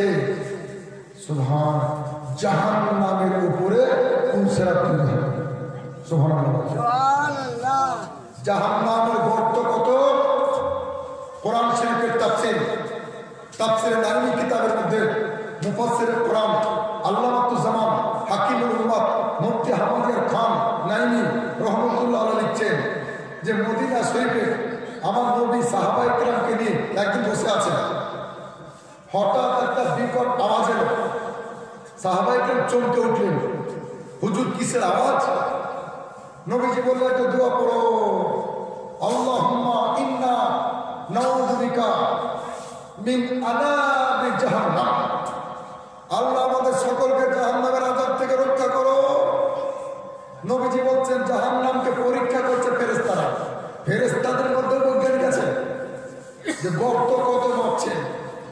তার থেকে 70 বছর পূর্বে, 70 বছর পূর্বে বিরাট এক বোল্ডার জাহান্নামের গর্ত মাপার জন্য ফেরেশতারা নিক্ষেপ করেছিলেন। 70 বছর পর আজকে গিয়ে সে জাহান্নামী তলে বোল্ডারটি পৌঁছেছে। মুসলমানদের কোনো খবর নাই। জাহান্নামের আগুনের রং কেমন জানেন? দুনিয়ার আগুনের রং হচ্ছে লাল, দোজখের আগুনের রং হচ্ছে কালো। কালোর মধ্যে পার্থক্য আছে, কালোতে কালোতে পার্থক্য, ধলতে ধলতে পার্থক্য, লালে লালে পার্থক্য, হ্যাঁ, মৌলবিতে মৌলবিতে পার্থক্য, বক্তাতে বক্তাতে পার্থক্য, পীরে পীরে পার্থক্য, মাস্টারে মাস্টারে পার্থক্য, মোড়লে মোড়লে পার্থক্য। প্রত্যেকটা জিনিসের মধ্যে তফাতে পার্থক্য আছে। নবী বলছেন, জাহান্নামের আগুন হচ্ছে আল কাতরার মতো কালো। আল কাতরা যেমন কালো হয়, ওইরকম কালো 1000 বছর দোজখের আগুনকে আগুনে পুরানো হয়েছে, আগুনকে আগুনে পুরানো হয়েছে। মাছ যেমন মাছকেই খায়, কিছু প্রাণী প্রাণীকেই খায়। ফেসবুকে দেখলাম একটা অজগর সাপ হনুমানের একটা বাচ্চাকে গোটায় গিয়ে নিয়েছে, পেট হয়ে গেছে কুয়াতিনে আলোকের মতো। তো 100টা হনুমান ছুটে চলে এসছে ওই অজগরের বিরুদ্ধে, ওকে আক্রমণ করার জন্য। তো আলকাতরার মতো কালো বলছে, পাশাপাশি দোজখে থাকবে, আগুনের কালোর কারণে কেউ কাউকে দেখতে পাবে না। আমার পাশে মাওলানা আব্দুর রহমানের পাশে আমি, এরকম দোজখে থাকবে, কেউ কাউকে দেখতে পাবে না। অন্ধকার কালো আগুন হওয়ার কারণে আগুনেরই রুম, আগুনেরই দেওয়া, আগুনেরই ছাপ, আগুনেরই জানালা, আগুনেরই দরজা, আগুনেরই তালা, আগুনেরই ছোড়া দশক।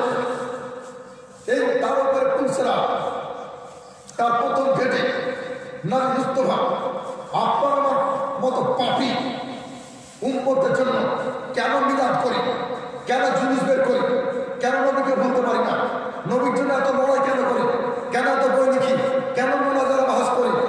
শোনেন, আমার নবী আল্লাহ দরবারে হাত তুলে দোয়া করছেন। সাহাবায়ে কেরাম বলেন, হুজুর দ্বিতীয় ঠিকানাটি বলে দেন। দয়ানবী বলছেন, দ্বিতীয় ঠিকানা আমাকে পাবে মিজানের পাশে।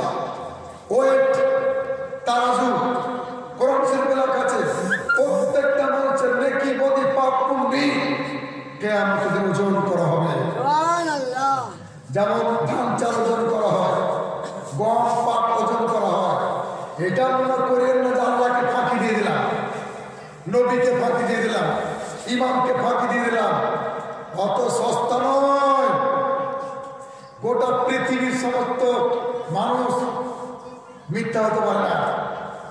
দিন দিন লোক নাস্তিক হয়ে যাচ্ছে। তো ওই মিজানের পাশে নবী বলছে আমি দাঁড়িয়ে থাকবো। কেন হুজুর? আমার উম্মতের পাপ পুণ্য ওজন হবে, আমি একটু দেখে তো নেব মালিক হিসাবে। নবী বলছে যদি আমার কোন উম্মতের নেকি একটু কমে যায়, আমি রাসূলুল্লাহ আমার নামে যে দরুদ পড়েছে, আমার নামে যে সালাম পাঠিয়েছে, মিলাদ করেছে, আমার চর্চা করেছে, আমার নামে খরচা করেছে, সেইগুলি দিয়ে তার নেকির পাল্লা আমি রাসূলুল্লাহ ভারী করে দিয়েছি। মুসলমান দুটা ঠিকানা হয়ে গেল। তৃতীয় ঠিকানা শুনুন, শেষ ঠিকানা। আপনারা ত্রিপলের নিচে কি পাওয়া আছে? ত্রিপল চল যাও। তো তার নিচে কি আছে? মাটি। এই জমিনটা কিসের তৈরি? মাটি। মাটি জমি, জমিনে বসে আছে, মাটির তৈরি। আর কিয়ামতের দিন যে জমিনটা হবে কিসের? শতকরা 99টা আলেমের মুখে শুনেছি তামা না। আলা হযরত মাহফুজ শরীফের মধ্যে লিখেছেন, আমি খুব খুশি হলাম আপনাদের ইমাম সাহেবের ঘর দেখে। অনেক ইমামের ঘর দেখেছি 14 সেট করে জামা, 16 সেট করে পায়জামা, আরো কত হাবিজানি কিতাব, কত প্রচুর কিতাব। এরকম ইমাম দরকার, ভালো পড়াশোনা করে। ইমামের জমি হচ্ছে কিতাব। এরা বসে শুনছে, ওস্তাদ ভুলেই না, ভুল বলে আমি পাবো না। तो आला देखते हैं क़यामत के दिन ये जमीन जो है लोहे की बन जाएगी। किसकी? लोहे की। आप लोग हिंदी तकरीर, उर्दू तकरीर समझ लेते हैं ना। फिल्म देखने के बाद आदमी उर्दू और हिंदी समझ जाते हैं बहुत जल्दी। फिल्म देखता है टीवी में, सीरियल देखता है हिंदी, और बच्चा जो क्या देखता है सीरियल में? बच्चा कार्टून नहीं, मोटू और पतलू। ये मोटू और पतलू देख देख के, सुन सुन के बच्चा लोग भी हिंदी और उर्दू समझ जाता है। भाषार पार्थक्य बाबा गोलमाल लेके जाए। स्टेशने टिकिट काटছে ওই একটা বাঙালি লোক, পেছনে এক বিহারি আছে। তো বিহারি ট্রেন চলে এসছে, বাঙালিকে টপকে টিকিট কাটতে চলে গেছে। তো বাঙালিটা একটু রাগ হয়েছে, মুখ খারাপ করেছে। ওটা বলছি না যার সাথে, মুখ খারাপ করেছে। ধরে বলে आगे कहने लगी तो बोलते तुमने मुझको गाली दे दी। तो बोले नहीं, बांग्ला जबान में मोटा आदमी को साला कहता है। तो पीछे था तो बोलता अरे मैं क्या साला हूँ, मेरा बाप इससे भी ज्यादा बड़ा साला है। मुझे लगा मेरा बाप इससे भी बड़ा साला मोटा ज्यादा है। तो बुझा बुझी ব্যাপার আছে। হ্যাঁ, তো বুঝা বুঝি ব্যাপার আছে। আমার কথা বুঝতে অসুবিধা হচ্ছে না তো? না বুঝলে লাভ হবে না, একটু বোঝার চেষ্টা করবে। 2003 সালে একটা লোক আমার সাথে হজ করতে গেছিল। তো বিশ্বাস করে দুঃখের কথা, ডাইন বাই কিছু বুঝতো না। একটা আগকার যুগের লোক ছাদা সিধা সই করাটা দূরের কথা, টিপ দিতেও জানতো না কোন আঙুলি দিতে হয়। মহা স্কুলে পড়েছিলাম, হজ করে বাড়ি এলো। আর 3 বার নাকি তওবা করেছিল যে বেঁচে যদি থাকি এই কাজ করতে যাব না।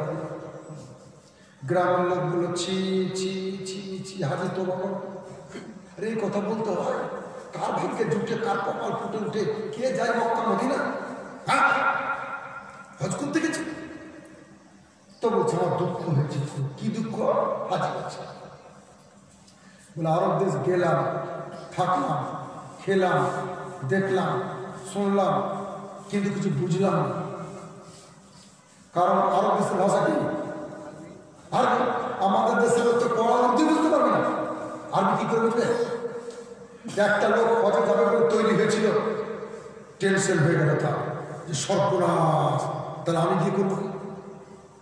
হাজি সাহেবকে বারবার বলে ভাই সাহেব বলো সবই কি আরবি, সবই কি আরবি, সবই কি আরবি। হাজি সাহেব চাই ইচ্ছা কথা বলবো, সবই আরবি, শুধু আজানটা বাংলাতে হবে। অবশ্যই এত বোকা হাজি সন্তুষ্ট বাগড়াতে না, বিশ্বাস করি না। তো একটু বুঝাবুঝির ব্যাপার আছে। লোহার জমিন হবে। এখন সূর্য কত দূরে আছে? বিজ্ঞান বলছে 9 কোটি 30 লক্ষ মাইল দূরে আছে। তাই চৈত্র বৈশাখ মাসে মানুষ খালি পায়ে হাঁটতে পারে না, বিনা ছাতাতে চলতে পারে না। খবর রেখেছেন কিয়ামতের দিন সূর্য কত নিকটে আসবে? আলা হযরত লিখেছেন মাত্র 1 মাইল নিকটে কাছে। সূর্যের এখন একটা মুখ আছে, তার উপর দিকে আছে, এদিকে পিঠ আছে। কিয়ামতের দিন হবে 12টা মুখ, সবকটি মুখ হবে নিচে দিকে। কিয়ামতের মাঠে কোটি কোটি সহস্র কোটি মানুষ নফসি নফসি করবে, এমন ঘামা ঘামবে, কারো ঘাম হাঁটু পর্যন্ত, কারো কোমর পর্যন্ত, কারো বুক পর্যন্ত। রক্তের ঘামা ঘামবে শেষ পর্যন্ত। হাদিসে লিখছে রক্ত বের হবে ঘামের পরিবর্তে। সুবহানাল্লাহ। গোটা মাঠে একটাই শব্দ শোনা যাবে, কি? আল আতাশ, আল আতাশ, আল আতাশ। পানি, পানি, পানি। সেদিন আল্লাহ দান করা, কোরআনে ঘোষণা করা হাউজে কাউসার নামক জান্নাতি নদী পিয়ালাতে করে পানি হাতে দিয়ে উম্মতকে পান করাবার জন্য হাউজে কাউসারের ঘাটে আমার দয়ার নবী দাঁড়িয়ে থাকবে।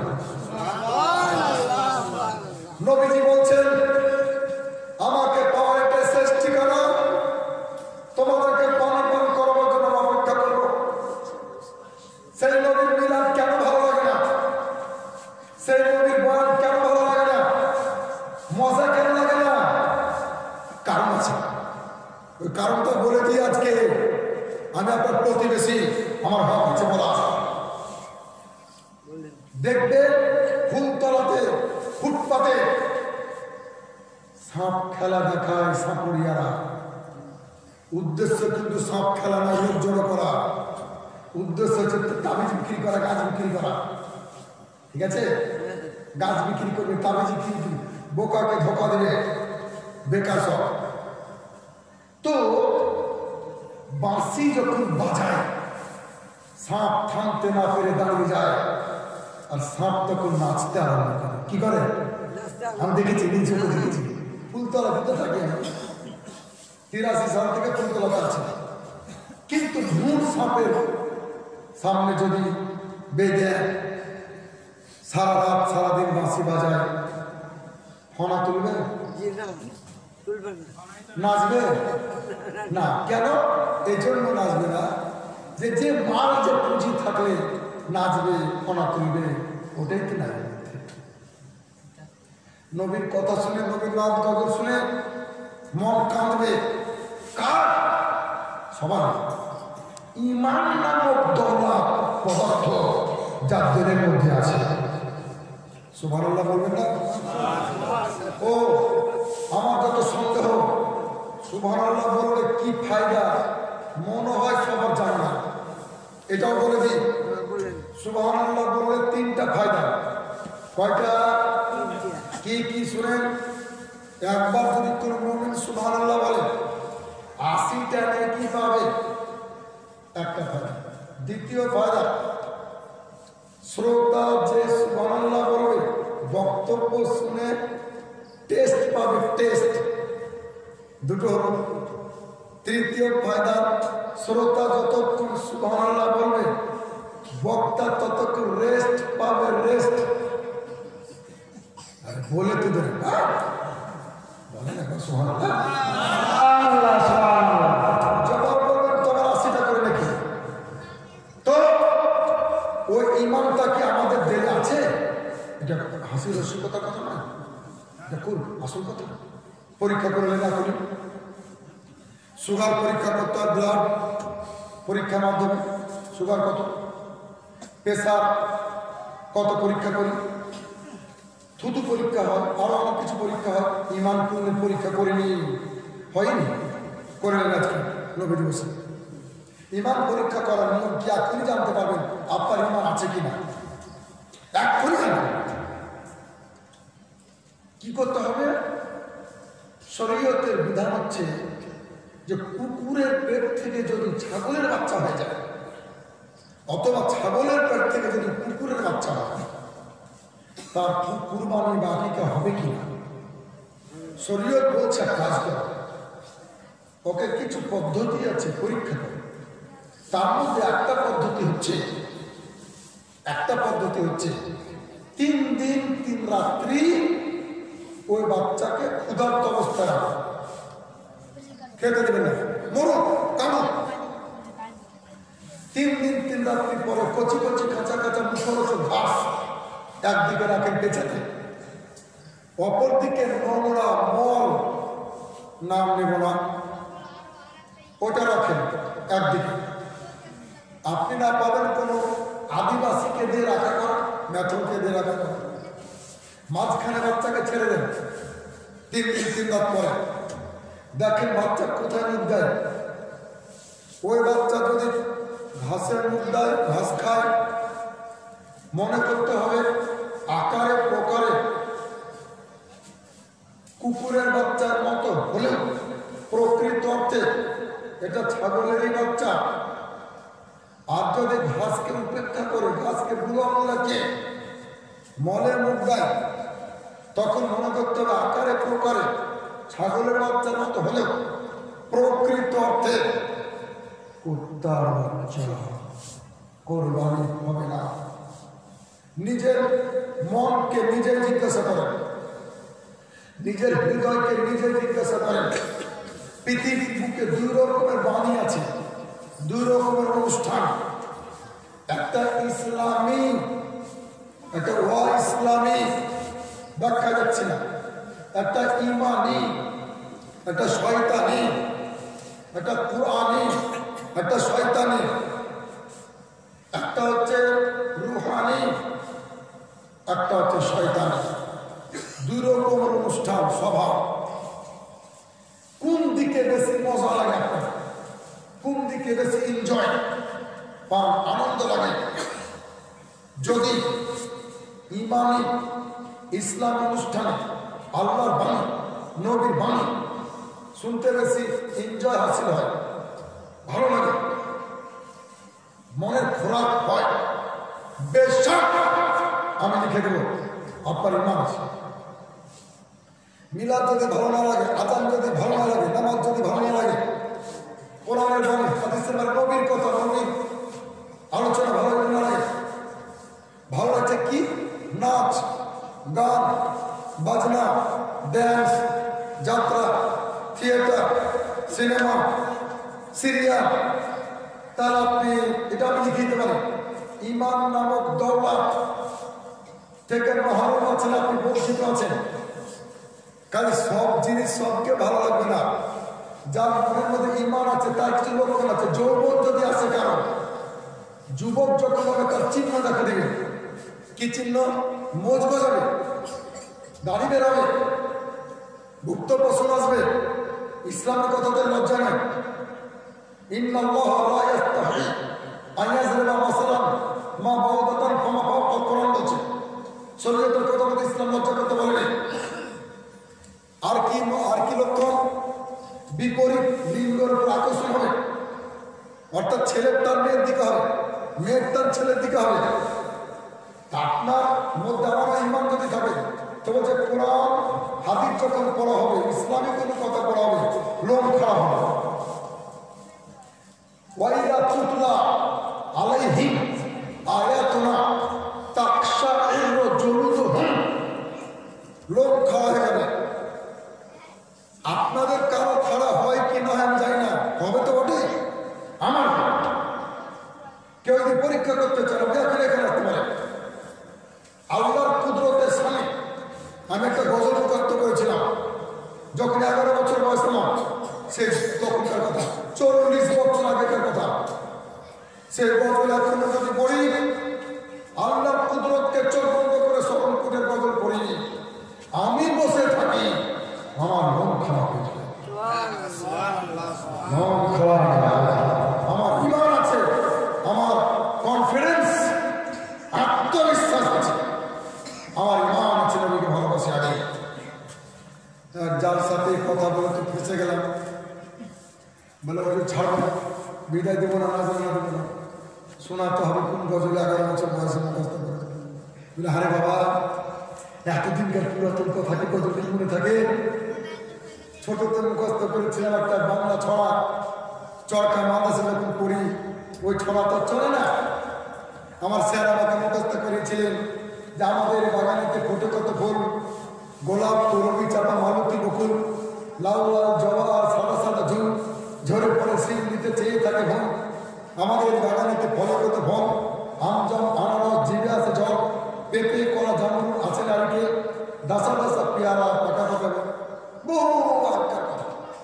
এসব মায়া এখন কিসের নতুন নতুন ছড়া যে কিসে পারে দিন নাউজুবিল্লাহ বলে। হায় রে হায় রে। তো ফেসে যখন গেলাম তো বললাম যে যতটুকু মুখস্থ আছে ততটুকু শুনো। কোরআন বলছে, এখানে কোরআন শরীফ নাই না, আল্লাহ কোরআন সাক্ষী দিচ্ছে, ইন্নাল্লাহ আলা কুল্লি শাইইন কাদির, আল্লাহ সব করতে পারে। এর ব্যাখ্যায় এক লেখক গজলটা লিখেছিলেন, 40 বছর আগে মুখস্থ করেছি। কবি বলছেন যে সবার দ্বারা সব কাজ হবে, সবার দ্বারা সব কাজ, হেসার দ্বারা দাওয়ার কাজ হবে, দাওয়ার দ্বারা কেদার কাজ হবে না। প্রত্যেকটা সৃষ্টির বৈশিষ্ট্য আলাদা আলাদা। কবি এই কথাটাই তুলে ধরেছেন তার কবিতায়। তিনি বলছেন যে জগৎবাসী কান খুলে শোনো, টিয়া পাখি কথা কয়, বাজ পাখি কয় না, তাল গাছে গুড় হয়, শাল গাছে হয় না, মাঠে দিলে ধান হয়, পানি ফল পুকুরে, ভূতবারে গরু মশে কামড়ায় পুকুরে, মৌমাছি চাঁদ বেঁধে মধু রাখে ভরিয়া, মাছি করে জ্বালাতন ভম ভম করিয়া, আল্লাহর কুদরতের পায়নি অন্ত, হরিণের সিং বড় হস্তির দন্ত, অশ্বের খুরে বল বাঘ্রের থাবাতে, হাসপানে ভাসতে ও হনুমান লাফাতে, আম থাকে ঊর্ধ্বেতে ডাল হতে ঝুলিয়া, আলমলো খেতে হয় মাটি খুঁড়ে তুলিয়া, পশু থাকে নমে ঢাকা পাখি ঢাকা পালকে, সজালো সে কাটা ঢাকা বলতে কি ভালোকে, বাঁশ কেন কাঠ হেন আর কেন মিষ্ট, কিছুতেই বুঝি নে কোরআন অদৃষ্ট, ফল কেন ফের বরে ফুলে ছুটে গন্ধ, যত ভাবি তত মন লেগে যায় ধন্দ, তেলে কেন ভাজা হয় জলে হয় সিদ্ধ, পারো যদি বলিবারে বলো কোন বৃদ্ধ, বড় কথা ছেড়ে দাও মানুষেরই কার্য, কোথা থেকে কি যে হলো নাই বুঝিবার যোগ। গাছ কাটে কাঠুরেতে জামা কাটে দর্জি, ফোড়া কাটে ডাক্তারে যার যথা মর্জি, মাটি কেটে ইট করে শাখা কেটে শঙ্খ, গাছ কেটে সিন্ধুক বাক্স পালঙ্ক, তামা থেকে ঘটি বাতি লোহা থেকে অস্ত্র, মূলো থেকে তরকারি তুলো থেকে বস্ত্র, শাকের আঁধে চচ্চড়ি তেঁতুলেতে অম্বল, মন থেকে বাতি করে রং থেকে কম্বল, সোনা দিয়ে গয়না যে করে তার মানে কি, খড়ি দিয়ে ছড়ি কেন হয় না তা জানো কি, নখ কাটি চুল কাটি চোখ কেন কাটি না, মধু কেন চেটে খাই কদু কেন চাটি না, জেগে কেন মুখে ডাকি নাকে ডাকি ঘুমিয়ে, মরে কেন ডাকি রেখো বলো দেখি তুমি, এই মতো কত শত, এই মতো শত শত কত আর বলবো, হাতে কেন খামরা পায়ে কেন চলবো, ভেবে ভেবে দিন রাত কুন্ত উপায় নেই, চাকরে দেবে কেন মুনিবে রে মাইনে। একবার যাচ্ছে ধরো যাচ্ছে যাচ্ছে, আমি নিজের সাক্ষী নিজে, রাতের আধারে যখন আমি পড়ি আল্লাহ রহমত হয়, আল্লাহর কুদরতকে নিয়ে চিন্তা করি, আল্লাহ তো পৃথিবীতে কি বানিয়েছিল, তাম পৃথিবীর সমস্ত সৃষ্টির মধ্যে সবচেয়ে মায়া দয়া রহমতের রাসূল নবী মুহাম্মদ রাসূলুল্লাহ সাল্লাল্লাহু আলাইহি ওয়াসাল্লাম। এই নবীর জন্য কি করলাম গো, এটা জালসা করে জুলুস করে নবী দিবস পালন করে কাজ তো করছি কিন্তু হক আদায় হবে না। প্রিয় ভাইরা, আপনাদের বলেছি কষ্ট দেব না, তবে টেনশন নাই, আপনারা যত ঠান্ডা হচ্ছে বিরিয়ানি তত গরম হচ্ছে, সেটিং যেন ঠিক হয়, দুটাই যদি গরম থাকে সেটিং ভালো হবে না। এই জন্য মহব্বতের সহিত প্রাণ ভরে একবার দরুদ শরীফ শুনিয়ে দেন। আল্লাহুম্মা সাল্লি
কেন যার সাথে সভাপতি হয়েছিল এক লোক, যে নিজে প্যারাই করা সন্তান মঙ্গল, তো গ্রামের লোক সভাপতি করেছে, তোর বিরোধী যারা তারা কাগজ লিখে পাঠিয়েছে যে অপারেশন করানো, মানে ছেলে বন্ধ করানো, প্যারাই করানো, জালসার সভাপতি হতে পাবে কি পাবে। এবার না আমার তো জানার কথা না যে কে প্যারাই করা কে প্যারাই করা, জানি আমি, আমি তো বললাম আমি তো আল্লাহ নয়।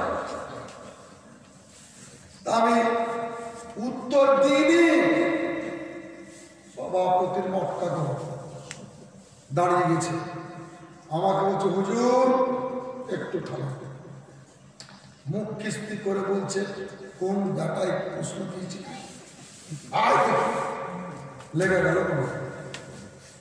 এই জন্য বেশি মশলা দেব না। বিশ্বের দিকে নজর রাখুন, গোটা জগৎ দেখুন, পেপার পড়ুন, খবর নিন, টিভিতে খবর শুনছেন, রেডিওতে খবর শুনছেন। বর্তমান যুগে রেজ কি খুচরা দ্বন্দ্বকে ভুলে যেতে হবে। একসঙ্গে কাঁধে কাঁধ মিলিয়ে ধর্ম, কর্ম, দেশ এবং দশের সেবা করতে হবে। আপনারা শিক্ষিত লোক, আর আপেল তাকেও ইশারা, জ্ঞানের জন্য ইঙ্গিত যথেষ্ট। আমার ওস্তাদ বলতেন জ্ঞানী বুঝে তিলে আর বোকা বুঝে কিলে।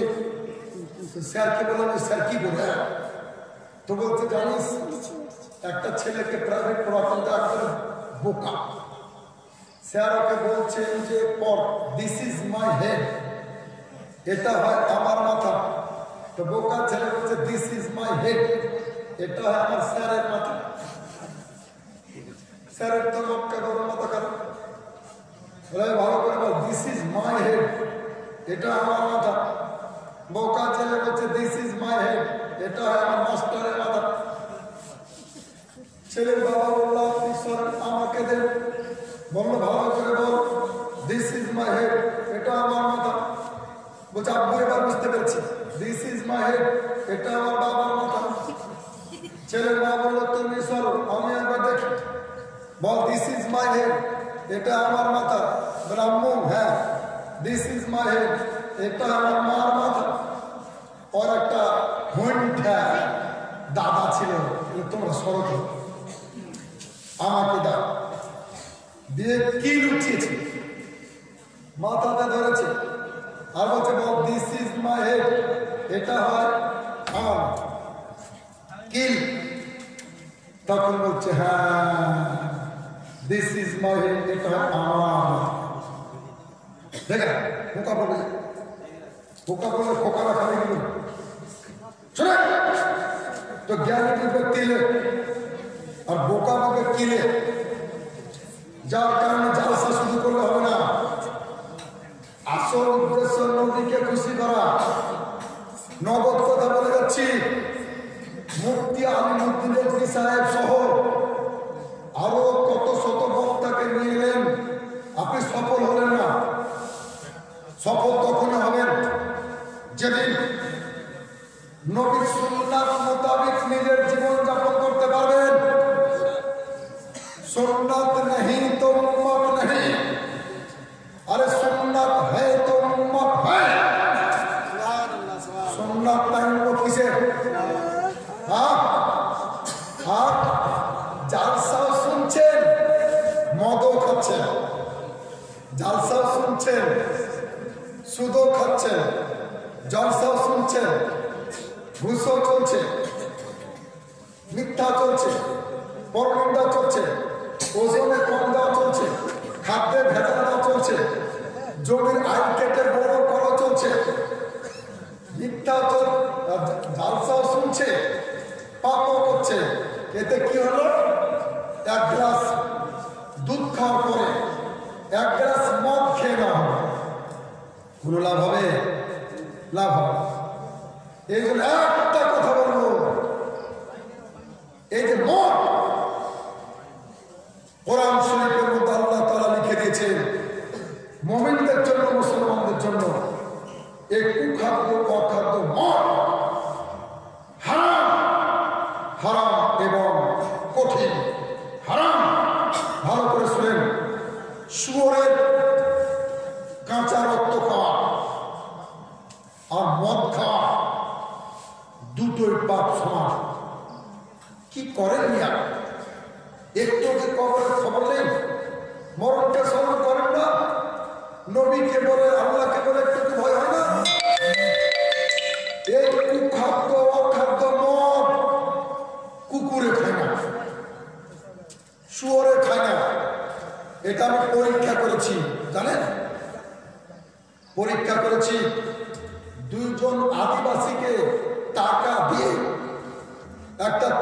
একটা মদকে শুয়োরকে 3 দিন 3 রাত্রি রুমে তালা মেরে ভরে রেখে ক্ষুধার্ত রেখে তৃষ্ণার্ত রেখে এক বালতি মদ কিনে দরজার সামনে রেখে 3 দিন 3 রাত্রি পরে গেট খুলে তালা খুলে এই দুটো নিকৃষ্ট প্রাণীকে বের করা হয়েছিল। ক্ষুধার জ্বালাতে তৃষ্ণার জ্বালাতে ইটকে কামড় দিয়েছিল, পাথরকে কামড় দিয়েছিল, বাঁশের খুঁটিকে কামড় দিয়েছে, নর্দমাতে জল নয়নজলিতে পরে কাদাকে চেপেছে, কিন্তু মদের মুখ দেয়নি। আর এই যারা দাবি করে আমরা আল্লাহ বান্দা নবীর উম্মত, সুন্নি, হানফি, পীরপন্থী, সবাই না, আপনাদের ভাগ করার কথা বলতে পারবো না, আমাদের এলাকার কথা বলছি। মাথার ঘাম পায়ে ফেলা টাকাকে দিয়ে, রক্ত পানি করা হারাম টাকা দিয়ে, লাইন দিয়ে অ্যাডভান্স দিয়ে এই কুখাদ্য অখাদ্য মদ কিনে কিনে খায়। গোলাপ ফুলের মতো জীবন ধ্বংস হয়ে গেল। নগদ কথা বলার কারণে আমার কথা তো খুব ভালো লাগে না, আমার কথা হচ্ছে ওষুধ, ওষুধকে ভালো লাগে। হ্যাঁ, দুধ খুব খেতে ভালো লাগে না, হজম করতে পারলে প্রচুর ফায়দা। আর এই যে মুখের মজা পেটের সাজা, নাম দেখেছে তেল ভাজা, এইটাই খেতে খুব মজা, খুব ধর্ম করেছ। আজকাল একটু হাত পা গলা হিলিয়ে শরীর হিলিয়ে দুটো বছর মাস্ত করে বিরাট বক্তা। হ্যাঁ, না ভাষা, না তাহকিক, না কোরআন, না সুন্নাহ। আজকে আমি বাগপাড়া এসেছি শুধু এই জন্য যে তিল পরিমাণ চুল পরিমাণ যদি আপনার দেহের মধ্যে নবীর মুহাব্বত বসে যায়, তাহলে আমার আশা সফল, আমার আশা সফল। আর নবীর মুহাব্বত যদি কারো দেহে না থাকে, মতো নামাজ পড়ার পরেও, রোজা রাখার পরেও, হজ করার পরেও, যাকাত দেওয়ার পরেও, টুপি পরার পরেও, দাড়ি রাখার পরেও, আযান দেওয়ার পরেও নবীর প্রেম, নবীর ইশক, নবীর মুহাব্বত যদি না থাকে, আজাজিলের মতো কিয়ামতের দিন বিনা হিসাবে জাহান্নামে যাবে, কিছু কাজে লাগবে না। মুহাব্বত যদি করতে হয় নবীর সাথে। আচ্ছা, নবী দিবস পালন হচ্ছে কতদিন থেকে জানেন? কমপক্ষে ১,৫০০ বছর থেকে। গোটা পৃথিবীতে কত যে বক্তার, কত যে জালসা হলো, নবীর গুণগান করে কেউ শেষ করতে পারবে? এ কথা আমি লিখেছি, আমি বলেছি। এই ভাইয়ের কথাটা পূরণ করার জন্য আমার নিজের লেখা, নিজের সুর দেওয়া ছোট্ট একটা নাতে পাক করে আমি বিদায় নিব। আমি গোটা বিশ্বকে চ্যালেঞ্জ করেছি, শোনেন, ওরে মুফতি আলিমুদ্দিন রেজভী, তুই 30 বছর ধরে নবীর গুণগান করছিস। শোনেন, 30 বছর ধরে আমি শেষ করতে কি পেরেছি, কুলাতে পেরেছি না? তা আমি চ্যালেঞ্জ করেছি যে মুফতি আলিমুদ্দিন রেজভী, তোর একা কি ক্ষমতা 18,000 মাখলুকাত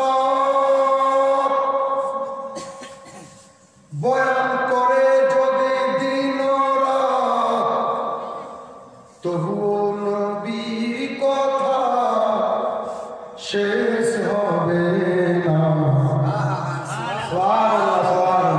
এমন গুণে নবী আর হবে না। শোনো মুমিন, শোনো না। সুবহানাল্লাহ। চলেন, 18,000 মাখলুকাত বয়ান করে যদি দিন রাত, তবুও নবীর কথা শেষ হবে না। এমন গুণের নবী আর হবে না। শোনো মুমিন, শোনো না।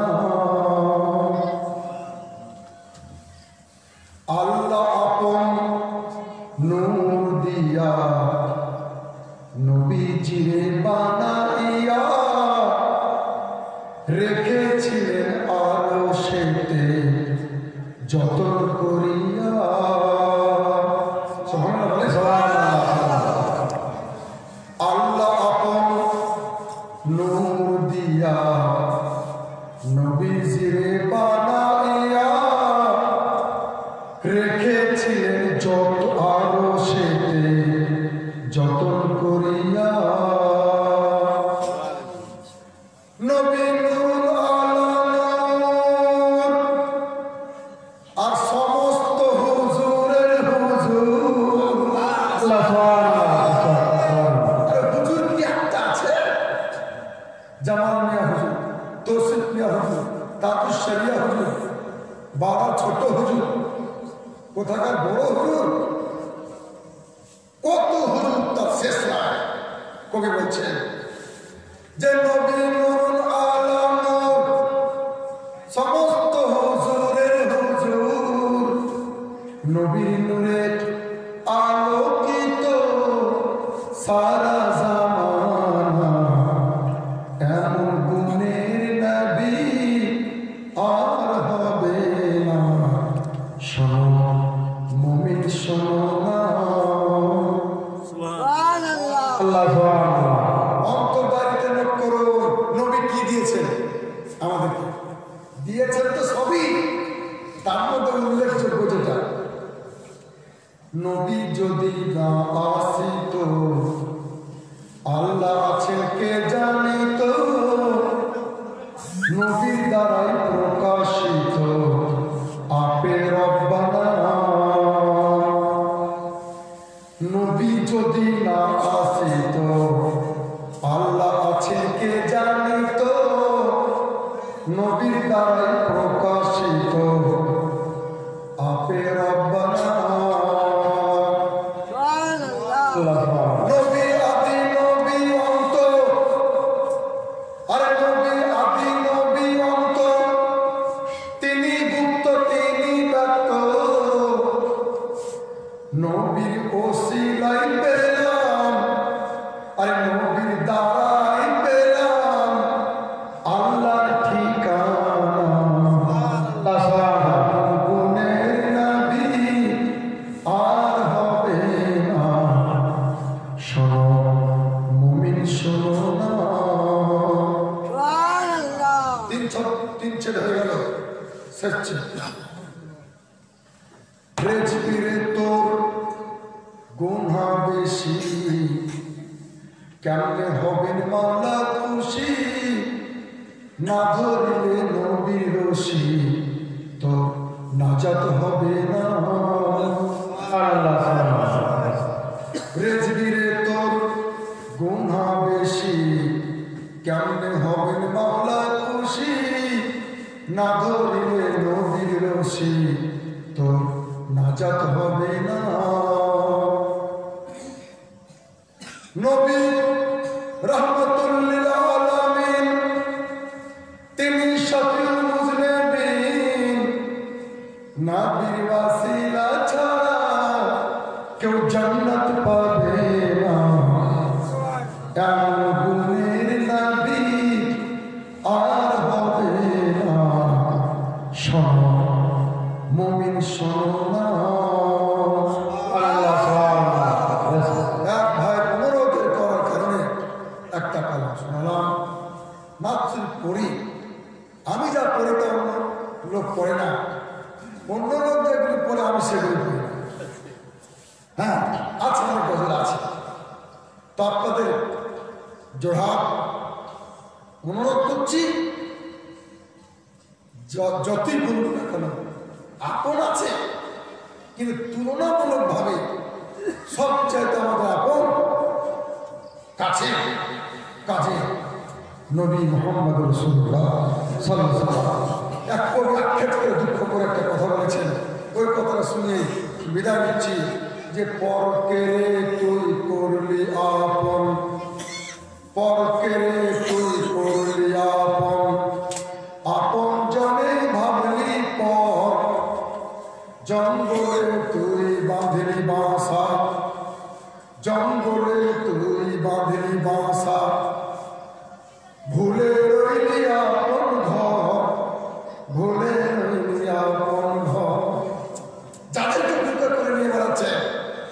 একদিন পর হবে। আর যাকে ভুলে আছেন আজকে, তিনি গড়ে আপন হয়ে আপনার সামনে আসেন। তিনি হচ্ছেন নবী। একটু একটু শুরু করে। আপনারা চিন্তা করছেন না মুফতি সাহেব আমাদেরকে আজকে পরেশগার বানিয়ে দেবেন নাকি? না, আরে একটু একটু করে শুরু তো করেন, ইনশাল্লাহ আল্লাহ পাক তৌফিক দিয়ে দিবেন। আমি বিদায় নিচ্ছি।